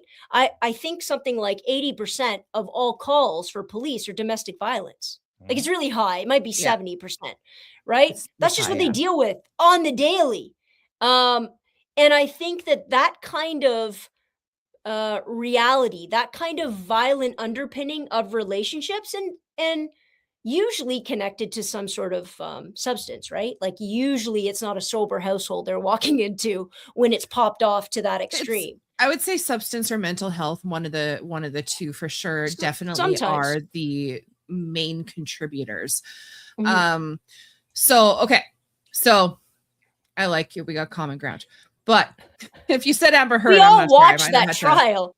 We all watched that. I know What I people will who say say, Amber Heard, and I'm like, nah, we can't. what I talk. will say is this: just because Amber Heard was proven, like Psycho. proven to be a liar and proven to be a definitely a psychopath, the pooping on the pillow was right. that. Well, But again, just because she was, what I also don't like is the propensity to say all women make bullshit up. All these cases are bullshit, because I think the amount of women that have ever made something up compared to all the women that have never even possibly brought it anywhere close to law enforcement, it would dwarf the other one. I also say this: lots of people make lots of stuff up. But we're not walking around going, oh, a guy said that he's the one that beat the shit out of him. I think some guys lie. And no. You'd say that guy is lying. There's a difference. You don't apply it to the whole sex. And I would no, go ahead. And I would agree with that. I mean, that the thing is, one thing that I think that was really big about this trial, though, is that most people have that speculation that all women that are claiming certain things are telling the truth. All men are liars. And this has been something that's been going on for a very long time. And then you see kind of the other side of it. And it finally opened it up for the fact that, men do go through these types of things. Men do get abused in relationships. It's not the other way around all the time. And that there's a lot of men who and they don't ever there's a lot of men who won't tell because they'll get laughed at about it. Sure. And I think that that's wrong. And I think the problem. Fact that he took the stand. There's the flaw, right? Yeah. Well, and actually I will never. Things was huge. The things that happened to me, they will go to the grave with me. That's I will wild. never. I will nope. Here's why that's wild. Because when I say the patriarchy, when I say this idea of what it is to be a man, what it is to be a woman, what the expectations we have of each other, the socialization that we put each other through and we expect of each other, and then the roles that we are forced to play sometimes, I would say that it is damaging our society as a whole, but it's making men keep such secrets and such weight and such brokenness that it will kill you. And I think it's incredibly sad and horrific that we don't yet live in a society where that isn't a truth. When I watch, and again, I'm a teacher, right? So when I watch what young men think they have to do and what they hide and what I know's happened and what they will go through, and then the way that'll affect the rest of their life, their relationships, their mental health, forget all of that, their physical stress. And we all know the number one thing that's going to kill you early is going to be that. When I think about that, when I think about the fact that we've always told women they're nurturers and they're great with kids and they're the ones that should raise kids, and dads are just the guys that are supposed to teach the harsh lessons of life and pay for shit. We're breaking our young people, and we're horrifically underestimating what men have to offer. And this whole point that women are more irrational or emotional is wild. That is not the truth. Men's only emotion that they are consistently allowed to and encouraged to express is rage, anger, and violence, because we said that is manly. It is not. That is an emotion. That is an unchecked emotion. But that's not. See, and I think 100% it is. that's a fundamental break. Anger is an emotion, 100%. No. I agree with that. That it's an emotion. Okay, I okay. don't disagree with that. Like, what is it? I disagree that that's what Feelings. men see valuable, and I think we have to look at what do we. I didn't say men see that as valuable. I said the patriarchy, because I do think this. But The I don't system think that we created isn't any more in your control than it is mine anymore. I don't think that men are wielding the patriarchy here. Do you understand that?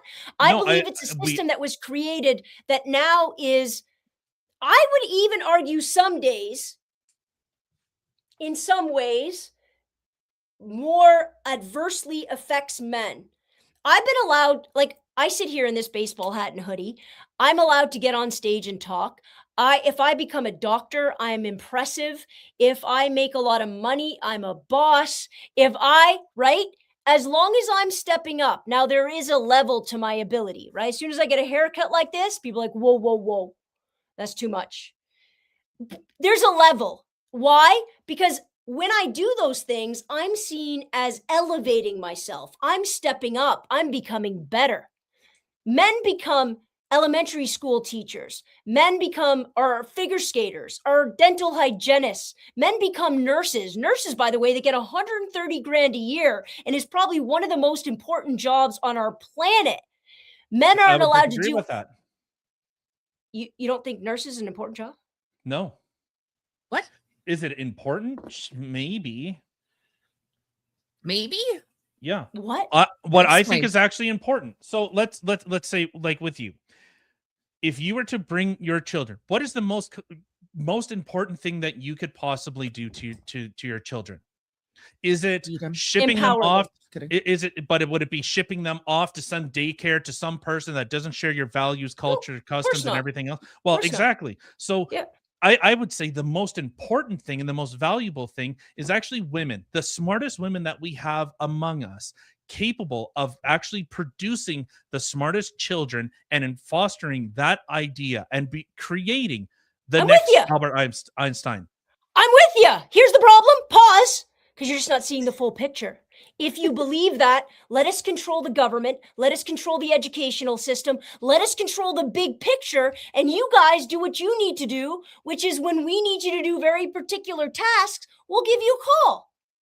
Hold on. Sorry. What? With that, though, I will say that I don't know how many people are listening and how people aren't yelling at me right now. I was waiting for that to happen. 140 people are listening right now. Hi, guys. Sorry. Continue. I don't know what it is on Rumble.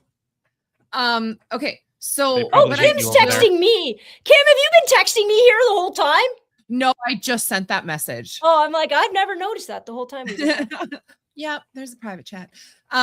So what I will say with women being in power in higher positions, I personally, when we're talking about the fact of the emotions and stuff like that, I think, me personally, being a woman and all, I know you're a woman too, but being a woman, I think when I have witnessed personally, like I've worked in many different jobs, in many office spaces where we've had men and women who are managers or CEOs or whatever it may be. Now, I will say that I run into more females who start power tripping and have emotional responses to things as opposed to a logical response. I think men are better at logic than women. Okay. That they have more of a logical brain and women are more of emotional brain. Neuroscience would also disagree with that, right? Like the science would disagree with that. Really? Men are very pragmatic. Pragmatic doesn't mean rational. Yes. Yeah. Well, I said logic. I didn't say rational. Logic.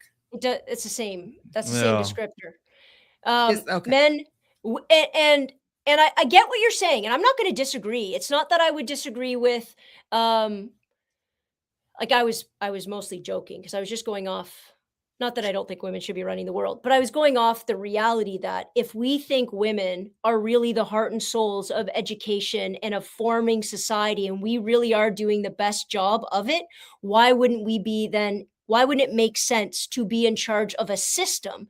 Because that entire system, let's assume, wants to breed the next Albert Einstein. Like, that's our goal. But what I would also argue or add to Tyler is that it's not just women,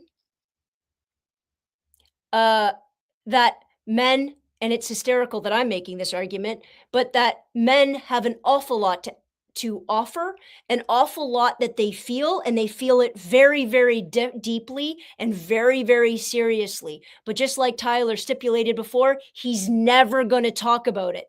That therein lies the problem. The problem is, in order for us to move from where we are to where we really want to be, the ability for people to be aware of and in touch with and able to effectively and clearly process emotion rather than letting it drive our gut, the better we are as people. Women have different problems with that, but sure as hell do men have. And we've both been driven to such separate lines of understanding and processing and using emotion about what's okay and what's not okay, that again, we've done a disservice. We've done a disservice to ourselves, and we sure as hell have done a disservice to our kids, I think. Well, no, go ahead, Kim.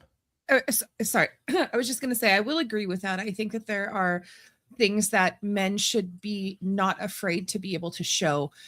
However, when it comes to any sort of bullshit, that's such fucking bullshit. If you're talking about me, just hold on. But what was bullshit? I missed it. My mom just texted me. What was bullshit? I said women want a man that like opens up and emotional. No. That's relax. That's not what I said. I didn't say that I want a fucking beta male. Okay, that's not what I said. That I don't do beta. Okay, fuck that. Anyway, just like if it was a woman, I'd want an alpha female, not a fucking beta, unless I want to be the alpha. Anyway. However, that being said, I just want somebody telling me what to do. It doesn't matter who it is. I want to tell people what to do, and I want someone to tell me what to do. Like, come on.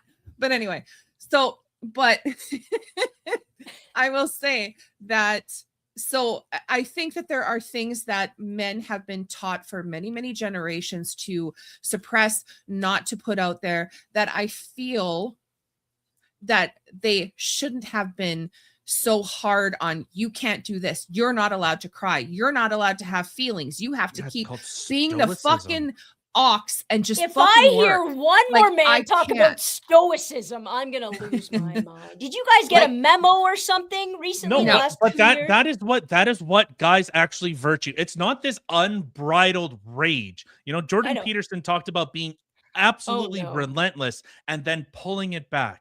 Being capable of absolute violence, but tempering that violence. And nothing is more true than Jordan Peterson being able to exert violence at any point in his goddamn life. Have you seen him? Not lately. I think he's very ill right now. Exactly. Don't talk to me about unbridled violence. His wife could kick his ass. I've never seen somebody talk about masculinity in that toxic level so much, and he's so proud of it and exerts none of it. Because at the end of every episode, he cries. Oh my God, please don't say that. I don't even want to see that. But I will say, just quickly before I forget, when it comes to any sort of power situation, Tyler and I kind of got into this one day. He disagrees with me, and that's okay. But I personally think that any sort of situation of managerial situation, whether it's in the business, running the country, any sort of thing, I think the only way that things will benefit everybody literally is if you have a male and a female, whether it's the female in the lead and the male there too, Balance. as their, like, say, president, vice presidents, or vice versa. They need, the yin and the yang is needed, because males and females, they are not the same.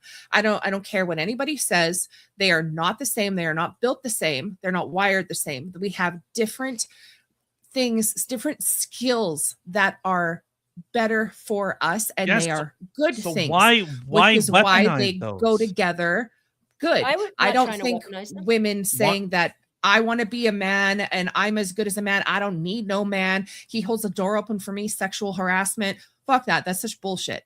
But I Who will has say, ever said somebody my holds God. it? First of all, I hold doors open for everybody. So who has ever said that's you're reliable? allowed because you're a female. I hold doors open for everybody too. Men say thank you, women say thank you. But you have Oh. some women where a guy will hold a door open. She's like, I don't need you to open the door for me. I can do it Listen. myself. I don't need no man. But let's also understand that sometimes, well, every time every person comes to the table, they're coming with a history and they're coming with personal experience that have pushed them to be like, the reason why I can talk very openly about being gay, I can talk very open. I'm not trans, but I can talk about trans issues. I can talk about being a women versus men, patriarchy. I can sit down with a lot of different people in a lot of different contexts. I've lived a pretty blessed life, meaning I have never faced significant violence. I have never faced what I felt like horrific levels of oppression. I've never felt like something was taken from me or beat out of me. I have never felt any of that. I've never been in that position of such extreme vulnerability that I am scared to enter into something else. I've never done that. And so it allows me to have hard conversations, even though I might fundamentally disagree. It's never going to trigger something in me that I respond with, well, I don't need a guy. I know lots of people from many different reasons. Like, I will never get married. And it has nothing to do with men, women, whatever. It has to do with what they saw growing up. I just don't bring that element into the mix. And I think a lot of the women you're describing, if I was to take a guess, are carrying with it this giant chip on their shoulder of either trauma or horrible relationships in which they felt completely disempowered and completely unable to control their own future. Therefore, they're done. They're going to build up a wall and they're never going to have it again, right?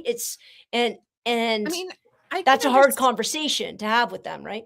I can understand that perspective 100%, but I think of even like feminists. When you think of feminists back in the day, it was literally about, women having rights and stuff like that. And now Sure. when you see a feminist, it's literally just, I hate men, men are evil, and it's ranting on men. No, they I are the worst, disagree. we're better. I disagree. I What? think current day feminism is a male superiority movement, full on, and I don't think you could prove me wrong on that. I Then disagree. explain. Well, And at the end of the day, there's 12 different distinct types of feminism, ranging from liberal to Marxist to postmodern, to socialist. There's a lot of different lines. There's first wave, second wave, third wave feminism. There's feminists that tie their oppression to biology. I think most times when people talk about feminists, they're talking about radical feminists who believe that the primary root of oppression lies in our biological reality of having babies, like actually physically having babies. And we have built a system, men have built a system in order to negate that as a power and in order to control it. So their driving force, I'm going to guess, would be some of the women that you would be talking about.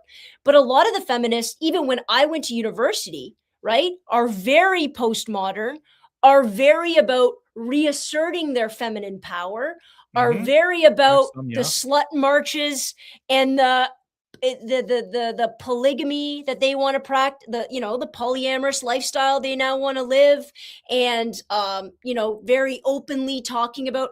There was when I went to York University, I did my master's there, and there was a very famous, she still is kind of famous, political theorist who's in the politics department. Her name is Shannon Bell.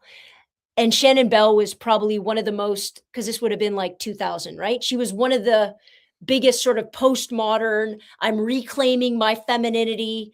She and everything about her was hypersexualized, and she would talk about it. And Yeah, these but that's guys would not. enter. No, I know, but these guys, you have to remember, like these guys would try to enter into debates with her, and she had this aesthetic and this idea, and then she would just crush them because she was very, very smart and she was very educated. But when I first met her, I walked into York University has this huge open auditorium when you first walk in. It's called Very Hall, and it's No, you very just knowledge echoey. shaming me? Are you education shaming me right now? Why? Because You're I'm a in high school Winnipeg. dropout. I'm a high school Oh, dropout. I'm joking. I'm bugging you. so you're in another province. I just assume you don't know York University. It's huge, okay, and it's very echoey. And my friend, one of my good friends, loved Shannon Bell and thought the sun rised and set. She made me uncomfortable before I even met her. And then I met her, and I'm standing about 15 feet away from her. And my friend Dan goes, "Oh, there's Shannon Bell. I'm going to go get her to come over." And I look over, and I swear to God, I thought she was well, she wasn't I never thought she was a professor. She had on fishnet stockings, super high heels, a really short leather skirt next to no top, That's and hot. and lots of makeup, right? And she just had all these people around her because all she did was talk politics and sexual oppression and all of this stuff, right? And so I can hear Dan saying, "Oh, my friend Joanna's over there. I want you to meet her." And so I see her do one of these, like over top of the people. And she looks at me and from 15 feet away in front of a room full of people goes, "Oh my God, you could be boy, girl, whatever you want to be. How many people do you get to fuck?" I thought I was going to pass out. If I could have evaporated, I would have. I froze. My face feels hot right now just remembering it was 26 years ago. If I could have got out of that room, I would have. I'm like, "Oh my God." But and then she came over and I got to know her, throughout the year that I was there. And she would talk about a lot of postmodern ideas. This idea that a lot of our identities are rooted in identity politics, are rooted in what we limit ourselves to be, are rooted in what we think we're supposed to do I'm telling you, she was brilliant. I still Mhm. don't agree with a lot of her conclusions, but I have never talked to anybody that was able to draw upon and synthesize as much information as she could do, and then to watch her walk around the politics department at this university with all these guys in their suits and their ties and their white hair and their, I'm going to talk about international relations today, and watch her just disarm and make them all feel uncomfortable. I remember watching it, thinking, well, that's what she's doing. I never even could get a full understanding if she was interested in her politics specifically, or she was just going to disrupt so people would start thinking differently. And I think now as an adult, like I was whatever, 24 or whatever, but now I'd like to have that conversation. I'm not so scared to have it now, right? I'm not so like deer in the headlights kind of thing. Now I'd like to have that conversation. But those are the kind of people, and this is, I think, a lot of the problems for women. We've been taught for a very long time. We can have an opinion, just be careful. For the most part, be nice. You're supposed to be a team player. Don't be too hard. If you come down too hard, you're a bitch. If your skirt's too long, you're a prude. If it's too high, you're a slut. If you sleep with no guys, you're this. If you sleep with too many, women have been walking a very fine tightrope for a long period of time. And I think Yeah. as they fall off, because they're going to, I think that's when the interesting parts happen. And the amount of women that won't give their opinion. I could be in a room doing a speech of 2,000 people. There could be 100 men in the room. Men will be more quick to have like to get up to the microphone than the women still when I'm talking. Do you know what I'm saying? Like, I'm not making it any more comfortable. And we still have a society in which I think where the boss you're talking about that's trying to overcompensate, she probably tried to undercompensate for a long time and understood, well, this isn't working. And then when she does it, when she does exactly what a guy does, she will never be perceived the same way as a guy would be perceived. Well, and I think that kind of touches on a few couple things. So, like, we see even like in like the comedy realm, like if a guy makes a dick joke, it's like, yeah, okay, maybe it's funny, but like it's like a chick has to go above and beyond and become like in Ruder, order yeah. for in order for a woman Bad. to become, which is what we actually valued in society. We valued femininity, and I think a lot of this is a drive of women, of virtue, the things that we actually valued in women in society, which in turn gave what men was the as you kind of shit on it, but the idea of stoicism, of being responsible, of being capable of absolute violence but not enacting it. So The only reason I shit on it is because you think it's just for men. well, no, well, I That's the think only that reason. well, I don't know. Kim, would you like it if I was a blubbering baby going, oh my But you God, understand, Did we not just Tyler, talk a little while ago that I don't want no fucking beta male? No. Well, but exactly. there's Oh, you not said the two word. extremes. Beta. This is the problem. There's not. Is that a button you have? Yeah. There's not two Beta. extremes. There's not only two extremes. Actually, there's just not, right? There's not crying all the time or never having a goddamn emotion.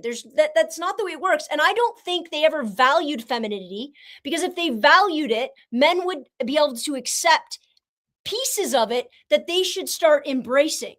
Because I can value masculinity, pieces of masculinity that I'm like, no, that's good. That I should pull that into who I am, because that works for me and that makes me a better person.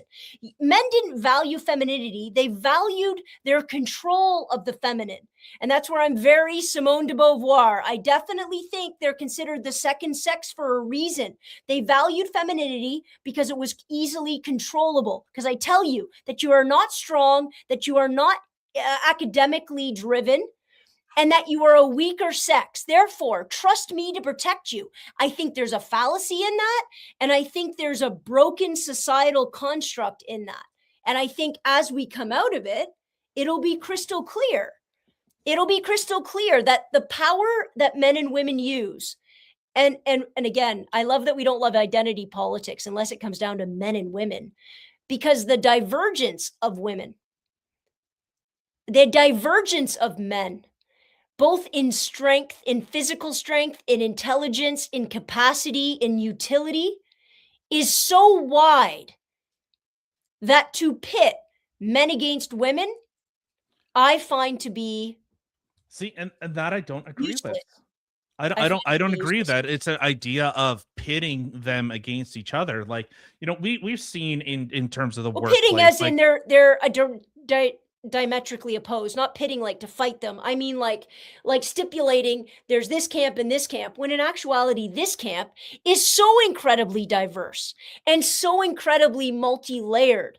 There's tons of men They who need couldn't each fight other. their way out of a wet paper bag. Tons. yeah, and guys call them, all right, Beta. I don't care what Jesse. those guys. Pause. Those guys are billionaires, Tyler. They're running the fucking world right now. Elon Musk, Jeff Bezos, Bill Gates. Go look at any of those Ugh. men. Bill Gates. See, and I have a bit of a They're hypothesis running with the regards world. to that. And how It's I not kind of Pete view it. Hegseth. Well, and I think the way that I've kind of looked at that. So World War I, World War II, we sent the manly men, shut up, get the job done. Like, we are here to bust heads, crack skulls, and take the shit over. We sent all men, not the manly men, not the manly men. If you could sign up and you weren't injured, we sent you. Right, but so Okay. those We didn't people choose ended the up. manly men. Yeah. No, it was the guys that said, like, okay, here's a job, I'm supposed to do it, go get it done. I don't care how, just go get the Men. job done. And those guys Television, yeah. died. Yep. Those guys died. And then the people that came back were the people, there's like I can't remember what kind of fish, but it's like a fish that will, it's a Adapt. male fish, but it takes on the characteristics and looks like a female. Then while the male fish is off, like protecting its territory, this little beta cuck fish comes in, fucks all the women and then leaves. What a bitch. Beta You know- cockfish. I've never heard a grown man so angry at fish sex before in my life. You know, but I wonder if, because the people that were the manly men, the ones that were willing to go in, crack skulls, and just take care of business, those guys died while the weak ones stayed home, much like this proverbial fish, or not proverbial, it's a real fish, went in and took care of the women, gave them the things that women value, you know, the protection, the resources, yada, yada, yada. And that has kind of sent us down this path. Much like if you look at the age demographics of like Ukraine, it's like from 20 to 40, there's no one left. Their culture, their country is Everything's gonna dead. change. Yeah. Yeah. So Mhm. it's that same, I think it's that same type of mentality. The ones that went off, the ones that we valued, the noble, and this is why I think guys actually look at someone like a knight is the one that's, you know, created to become a more or less like a war machine, but also is humble, is in control of their emotions. These are things that we value. And I don't think women value those things too. You're a bit of an anomaly. I don't think that first of all, World War One, let's take, okay? Those boys went to war for exciting adventures. Mhm. They didn't go out of some misfound sense of heroism or nobility. They had no fucking idea what they were getting into. And once they were there, I promise you they wanted out. They wanted out. They wanted out so badly, in fact, that they had to give women the right to vote, to trick more men, and then to compel them to go off to war. So this notion of nobility, I'm not trying, by the way, people are going to clip this. I'm not trying any way to diminish men and women who choose to serve in the army. I do believe, though, that in that particular era, in World War I and World War II specifically, when there was such an easy way to control and manipulate the media and the knowledge and the ideas that were coming back, this idea of nobility and heroicism, I don't believe that is true. I really don't. I think they came, and by the way, they came back broken. They came back to addiction. They came back with no control of their emotions because they were suffering so much PTSD that they would never be able to even talk about it without breaking and shattering into a million pieces, because we believed, which I do disagree with, in this notion of stoicism, which means you can always be in control of your emotions. You never have to deal with them. And it's always about something more above you and more virtuous. I think we broke a line of men. And I think we do it every time we have a war. That's why this Iran thing is just another horrible, horrible case of what we're going to do to, and now young men and women, in order to have an identity, in order to have a sense of self, right? And once you're in the military, guys, have either of you served? No, I'm a fat fuck. No, I know people who have, but I have not. Once you're in the military, I'm just saying you're in, right? Like let's assume you go in and boot camp. The primary job of boot camp isn't getting you to do a bunch of push-ups. It's somehow rewiring your brain that you run towards fire. Yeah. And you don't care about yourself and your protection at all. You literally do what you are told to do. Well, it takes away the fight or flight. It puts you just in fight. Those men and women do not come back from that in a healthy, productive, societal way. They can't. No, they're warriors, and that is one thing that we used to value is still that warrior type of view. And I think because, like I said, you know, using the analogy of this proverbial bubble of protection that we've created, because we don't have to worry about the lions coming in. We don't, every day is a good day until the Mongols are at the gates, because we don't have to worry about, we don't actually experience actual strife, actual conflict. This is why people have a meltdown because their Starbucks coffee isn't made the right way. Why someone cut them off in traffic, where like someone that goes over there, they go, you have no fucking clue of what the world is actually like and the world that we created. I'll ask this. The world we created. And on this, I'm going to have to actually get going. Yeah, no, that's fine. Well, I wanted to say or ask, what do you find is important or is culturally nationwide? What is important? Do you view it's just culture? Is it just GDP go up, therefore good? What is your definition of good? Oh, that's a great question. I think it has to be a multitude of factors. So when you look at what is good for a country, it has to be more of an HDI, like a development index, understanding that it can't just be about GDP. GDP doesn't make any sense to evaluate a country by, because then the spread of that wealth matters, right? It can't And by just be HDI, and by HDI, human you mean the develop happy? Yeah, yeah. I was just Human going to Development clarify. Index. So it'll have things like life expectancy, education levels, family levels, ability to, retire, and what their healthcare looks like, and all of those factors that go into building a composite of what happiness could look like or would look like. I think all of those factors have to be at play. I think the primary factor, if I was going to boil it down to a thing, because I'm an educator, if I was going to boil it down to a thing, it has to be, how do we create a system that acknowledges the quick changes that are happening in the system in order to empower, educate, and allow our young people to be able to negotiate it in the best possible way and have the most control over their lives and over their futures. Does that make sense? Yeah, I get your the rationale that you're making, and I look in terms of like countries that have low GDPs, but they have overall like higher happiness, Yeah, and but I don't happiness think is that's a a good indicator. subjective. It's I really can, subjective. And if yeah, I'm I can eating understand that. today, Is I'm yeah. super happy. You know what I mean? Like, that's a hard thing to compare.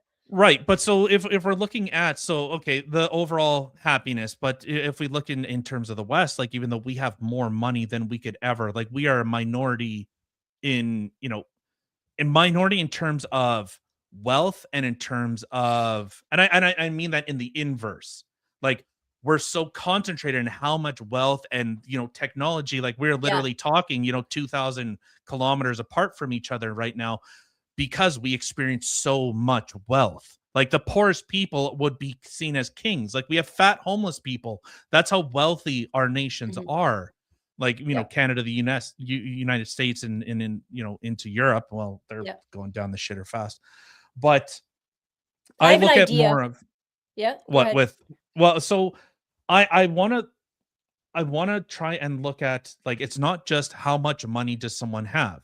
No. I think it's more cultural. I think cultural hegemony is much more important than it is, GDP go up, which is what I typically hear from the left is, as well, we have to look at GDP number go up, which seems to be the doctrine that our government has gone to. As long as GDP go up, cultural hegemony be damned.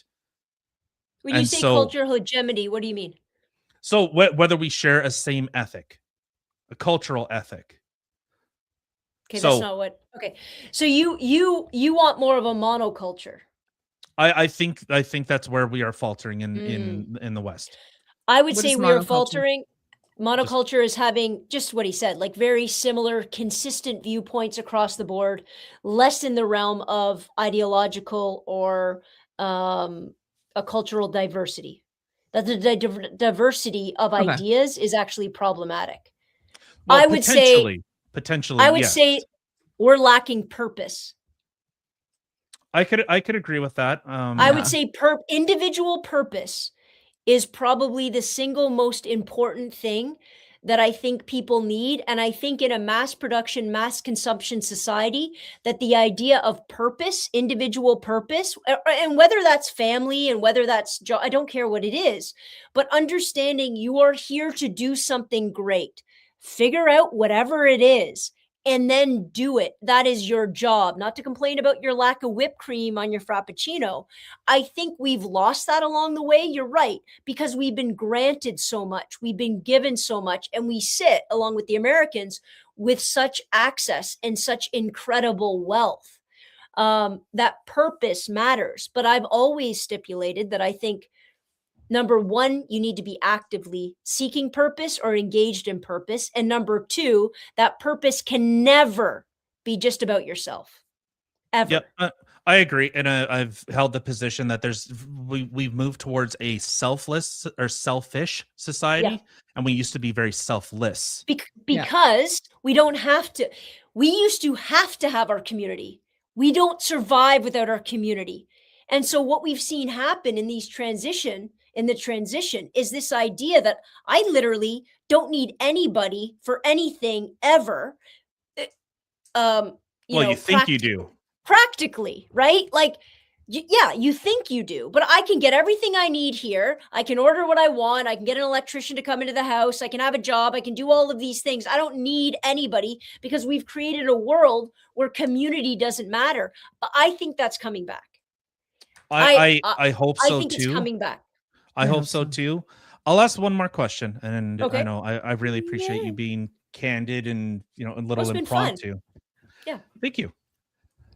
If you knew 100% certainty that the world would become less violent, people would be happier, all the metrics that we value within society, those would go up.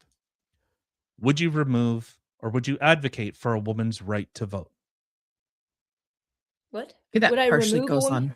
Would you advocate for a woman's right to vote? If you knew. Would I advocate to take it away? Yeah. So if you knew, like, that's a wild. So you would say if the world gets better, so you're saying that same hypothetical, you would advocate for a man to be slaves, for men to be slaves? Well, men have always been slaves. Slaves with you have no power or control. We use you to just propagate. You give us your sperm when you want. We use you for war when we want, and everybody gets happier. If I knew with 100% certainty, irrational to even have the conversation. If I knew with 100% certainty that we would have the things that we value within society. Well, you have nothing. You'll be happier though. Don't worry. Exactly.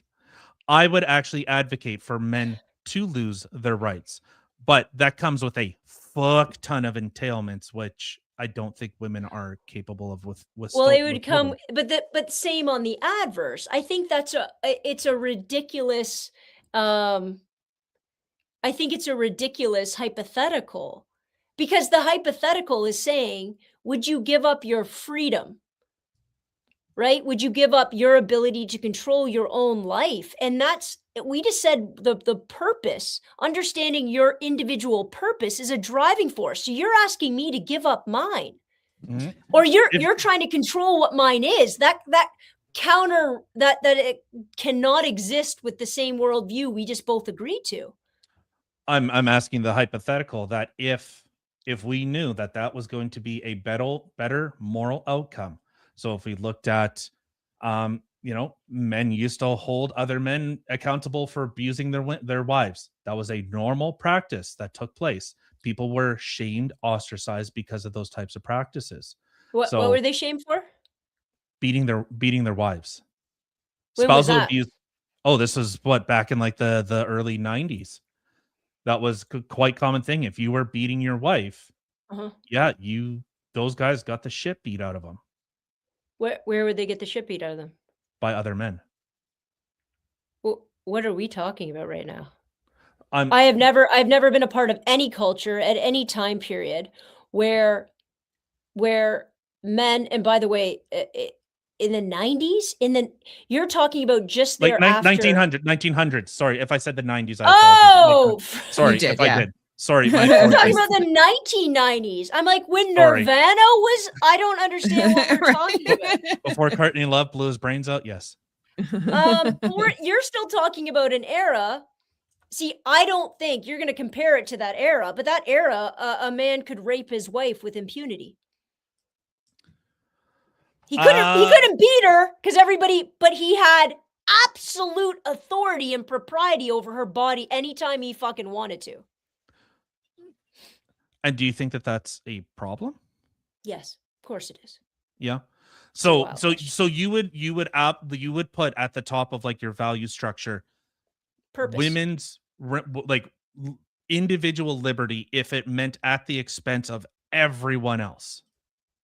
No, individual liberty doesn't come at the expense of anybody else because there's always limits to your liberty. So my liberty and my freedom stops the minute it interferes or it infringes upon yours. That's the whole point of having those kind of rights. And that's the whole point of that driving force, is that I should be able to direct my life to the best that my soul, that my entity, that my whatever drives me to do, to try to make this world a better place and to try to have an impact on this world, no matter how I want to do that. But the minute my line crosses into, if I said my purpose is to start randomly knocking off random people, obviously that's my line. But I think individual choice and individual freedom is the essence of what democratic realities were built on. Well, not to say we're close to them, but I like it as a goal. And that's where I think that there is a difference with regards to actually looking at, and I would say that idea or that view is actually selfish rather than being selfless. So I would sacrifice myself in order to know that my children would be safe. As the expression go, a culture grows great when it's old, plant trees whose shade they will never sit beneath. So it actually takes the older ones in order to actually push this type of view. If we believe that, if we all believe that in this room, we wouldn't have talked about this whole time. We would have been talking about the environment. No, it's the analogy. But what I'm saying, analogy of creating a culture. But what I'm saying to you is we're ignoring incredibly important aspects of our culture for the prioritization, which has always been our problem, the prioritization of surplus and making money as the idea of what is good and what is important and what's going to provide for our kids. To hell with the clean water and the clean air and the access to any kind of resource. To hell with all of that. We are looking to dominate. We are looking to enslave. We are looking to utilize other countries as pawns rather than looking in order to coexist. We are looking to negate other cultures and other ideas because we want ours to be at the priority. If we really cared about the future of our kids, our only goal would be and should be, how do we create a world where we educate, where we listen, where we have purpose? That's not and I would say most things everybody ever does is selfish, but having purpose and doing something good in this world is the most you can accept from a human being. The throwing your body on a grenade, if that's the metaphor you're going for. I have a controversial opinion, I guess, on that. So I do agree with what you're saying, that the having purpose and stuff like that is definitely an important thing. I would say for me personally, the simplicity of, if someone could show me a crystal ball and I knew that this was a legit thing, this is quote unquote Bible, this is what's going to happen. If I give away my right to vote, then the entire world, everything would prosper better. Everything would go better. My personal answer to that would be yes, I would give it up. I think personally, the controversial opinion on this is I don't think anybody who doesn't serve the country, whether you're a police officer, firefighter, in the army, I don't think you should have a right to vote. So not men either. Correct. Yeah, I would agree. I think people who serve the country are the ones that should be able to vote. No, you don't get a right to vote because you're a woman. But I'm a teacher. My God. She said. Them's the bricks, kiddo. Sorry, hate to break it to you. By the way, this is all sounding very communistic. I hope you understand that. Just as an underpinning, what are you willing to give up for the state and the good of the nation? What freedoms are you willing to give up? Yeah. Not the state. It is the state. What are you willing to give up? I took the jab before I would allow my kids to take it. What are you willing to give up? My mom always said when I got my tattoo, she's like, I'm going to come get a tattoo. I'm like, why? She goes, because if you're going to get hepatitis, I'm going to get hepatitis. I said, it's not 1972, you psychopath. My whole arm is done. I don't have hepatitis, but Not yet. She's a nurse. She was a nurse forever, so her mentality is, stuck in 1975. But anyways, I'm sorry. Go ahead. Yes. I know. I won't keep you, and I really appreciate you being very candid with your time. I would Yes. vehemently disagree that we would view women not having a right to vote as slavery. I think that's. I didn't say that. I said said that them being slaves, or no. I if said removing their rights or making them slaves. no. Make them property. I said, would you become slaves? I was just trying to think of a more excessive reality. More inflammatory. Yeah. Well, if all the violence is coming from you, and we need protection from all the violence because you all are all uppity and filled with rage, maybe if we enslaved all you, kept you all chained up, the world gets better tomorrow. No Well, violence maybe. coming from you. well, then we Maybe. could just look Chain at. me up. Just kidding. Just kidding. It's a different Right. episode. Yeah, Right? yeah. I right. will say, You can check out before on you our go- OnlyFans. Kim will be Yeah, chained up. I'll be chained up. I'm just kidding. So this comment here, I just wanted to pull up and read it out before you run away. So this is actually my sister watching. She says, I love Joe. I don't always agree with all of her views, but I have mad respect for her and her Sweet. willingness to listen and debate in a calm, respectful manner, and it's what's needed more in this world. And I can Thank you. completely agree with that. I I appreciate that. madly appreciate you being here. I've been watching you for a long time and love Okay. listening to you. Stop I know doing I'm that. fangirling for a second. Shut up. Jesus. Shut up. And I totally appreciate you coming on. I would love Thank to you. have you on again. I think this was a lot of fun. Thank you. Yeah, I had And a great time. it is hard to find people who have different opinions who are willing to have a conversation without it turning into a toxic argument. So Mhm. I thank you for that. Well, thank you guys so much for having, and thank you for making space for me, even not being able to be here yesterday and carving out the time today. So I appreciate that. And I appreciate the fun.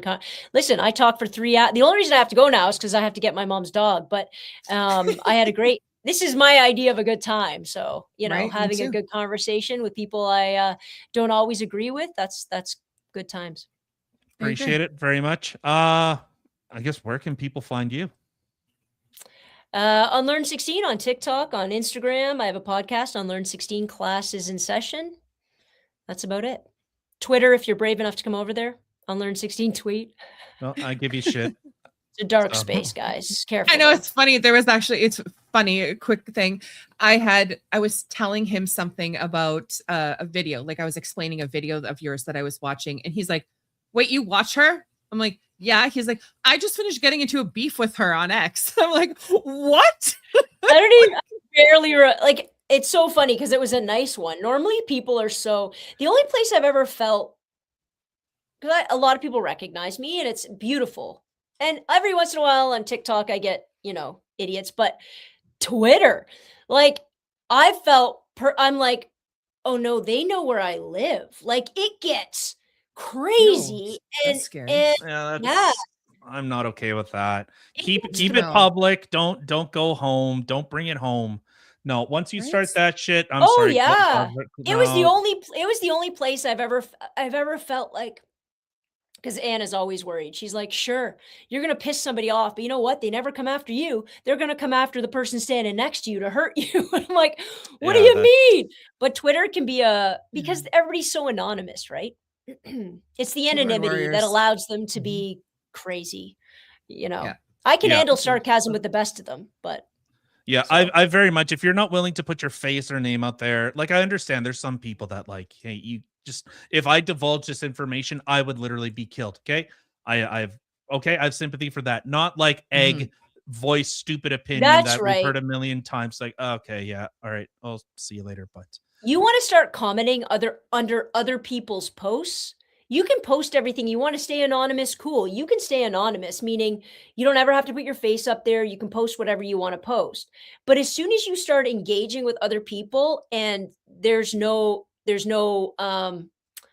repercussions about what you have to say because it's the Wild West and to hell with censorship.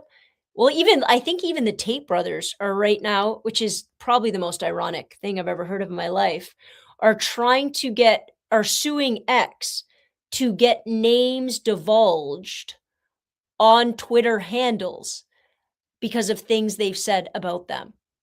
Oh, Yeah, I jeez. don't know about that one. The Tate brothers. I'm not a big fan of them. They blocked Uh-uh. me a long time ago. I got blocked Yeah. by both of them, which is so funny. I made a small comment about maybe possibly they have some daddy issues they just need to work through. Literally, that's all I said. Blocked. I will say that actually impressed me too about you is that you have like it's Tyler. That's all X. Okay. I'm on the other things. He's the one on X. And the fact that I had clicked on your profile and we weren't blocked, I'm like, I like her. Oh no, I Okay. don't block. For me to block you, I blocked literally. I'll block people in lives because I'm not going to have you saying dumb crap when people are just having to have a good conversation and you're Yeah. saying like violent things. I think that I might have blocked maybe 5 people in my whole Twitter universe only because they threatened, like they were threatening. I'm like, Which makes okay. sense. And that's it. You can say whatever yell at me about spelling separation wrong, ask me if I'm a boy or a girl. I don't care what you do, but yeah, I've been blocked by the Tate brothers. This is how I know. Tate brothers, Jordan Peterson. Oh my God. Jordan Peterson blocked me because my thing, actually, it was quite academic because I really would have liked to have had a discussion with Jordan Peterson a while ago. But I said, you discount and negate identity politics, yet you clearly engaging in it. embolden yourself in it and built your entire brand based on it. That's an issue, and blocked.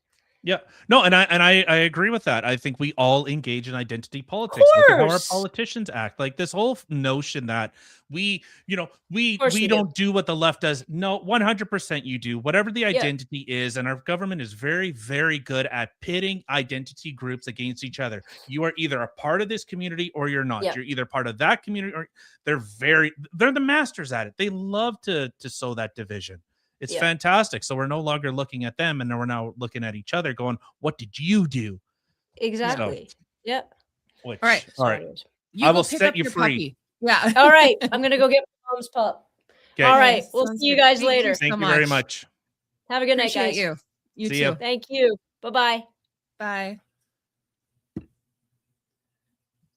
That was awesome. I'm glad you brought up that last one because that was one of the things. There was 2 questions that I wanted to ask her. One was about females voting because I knew that would be a controversy thing.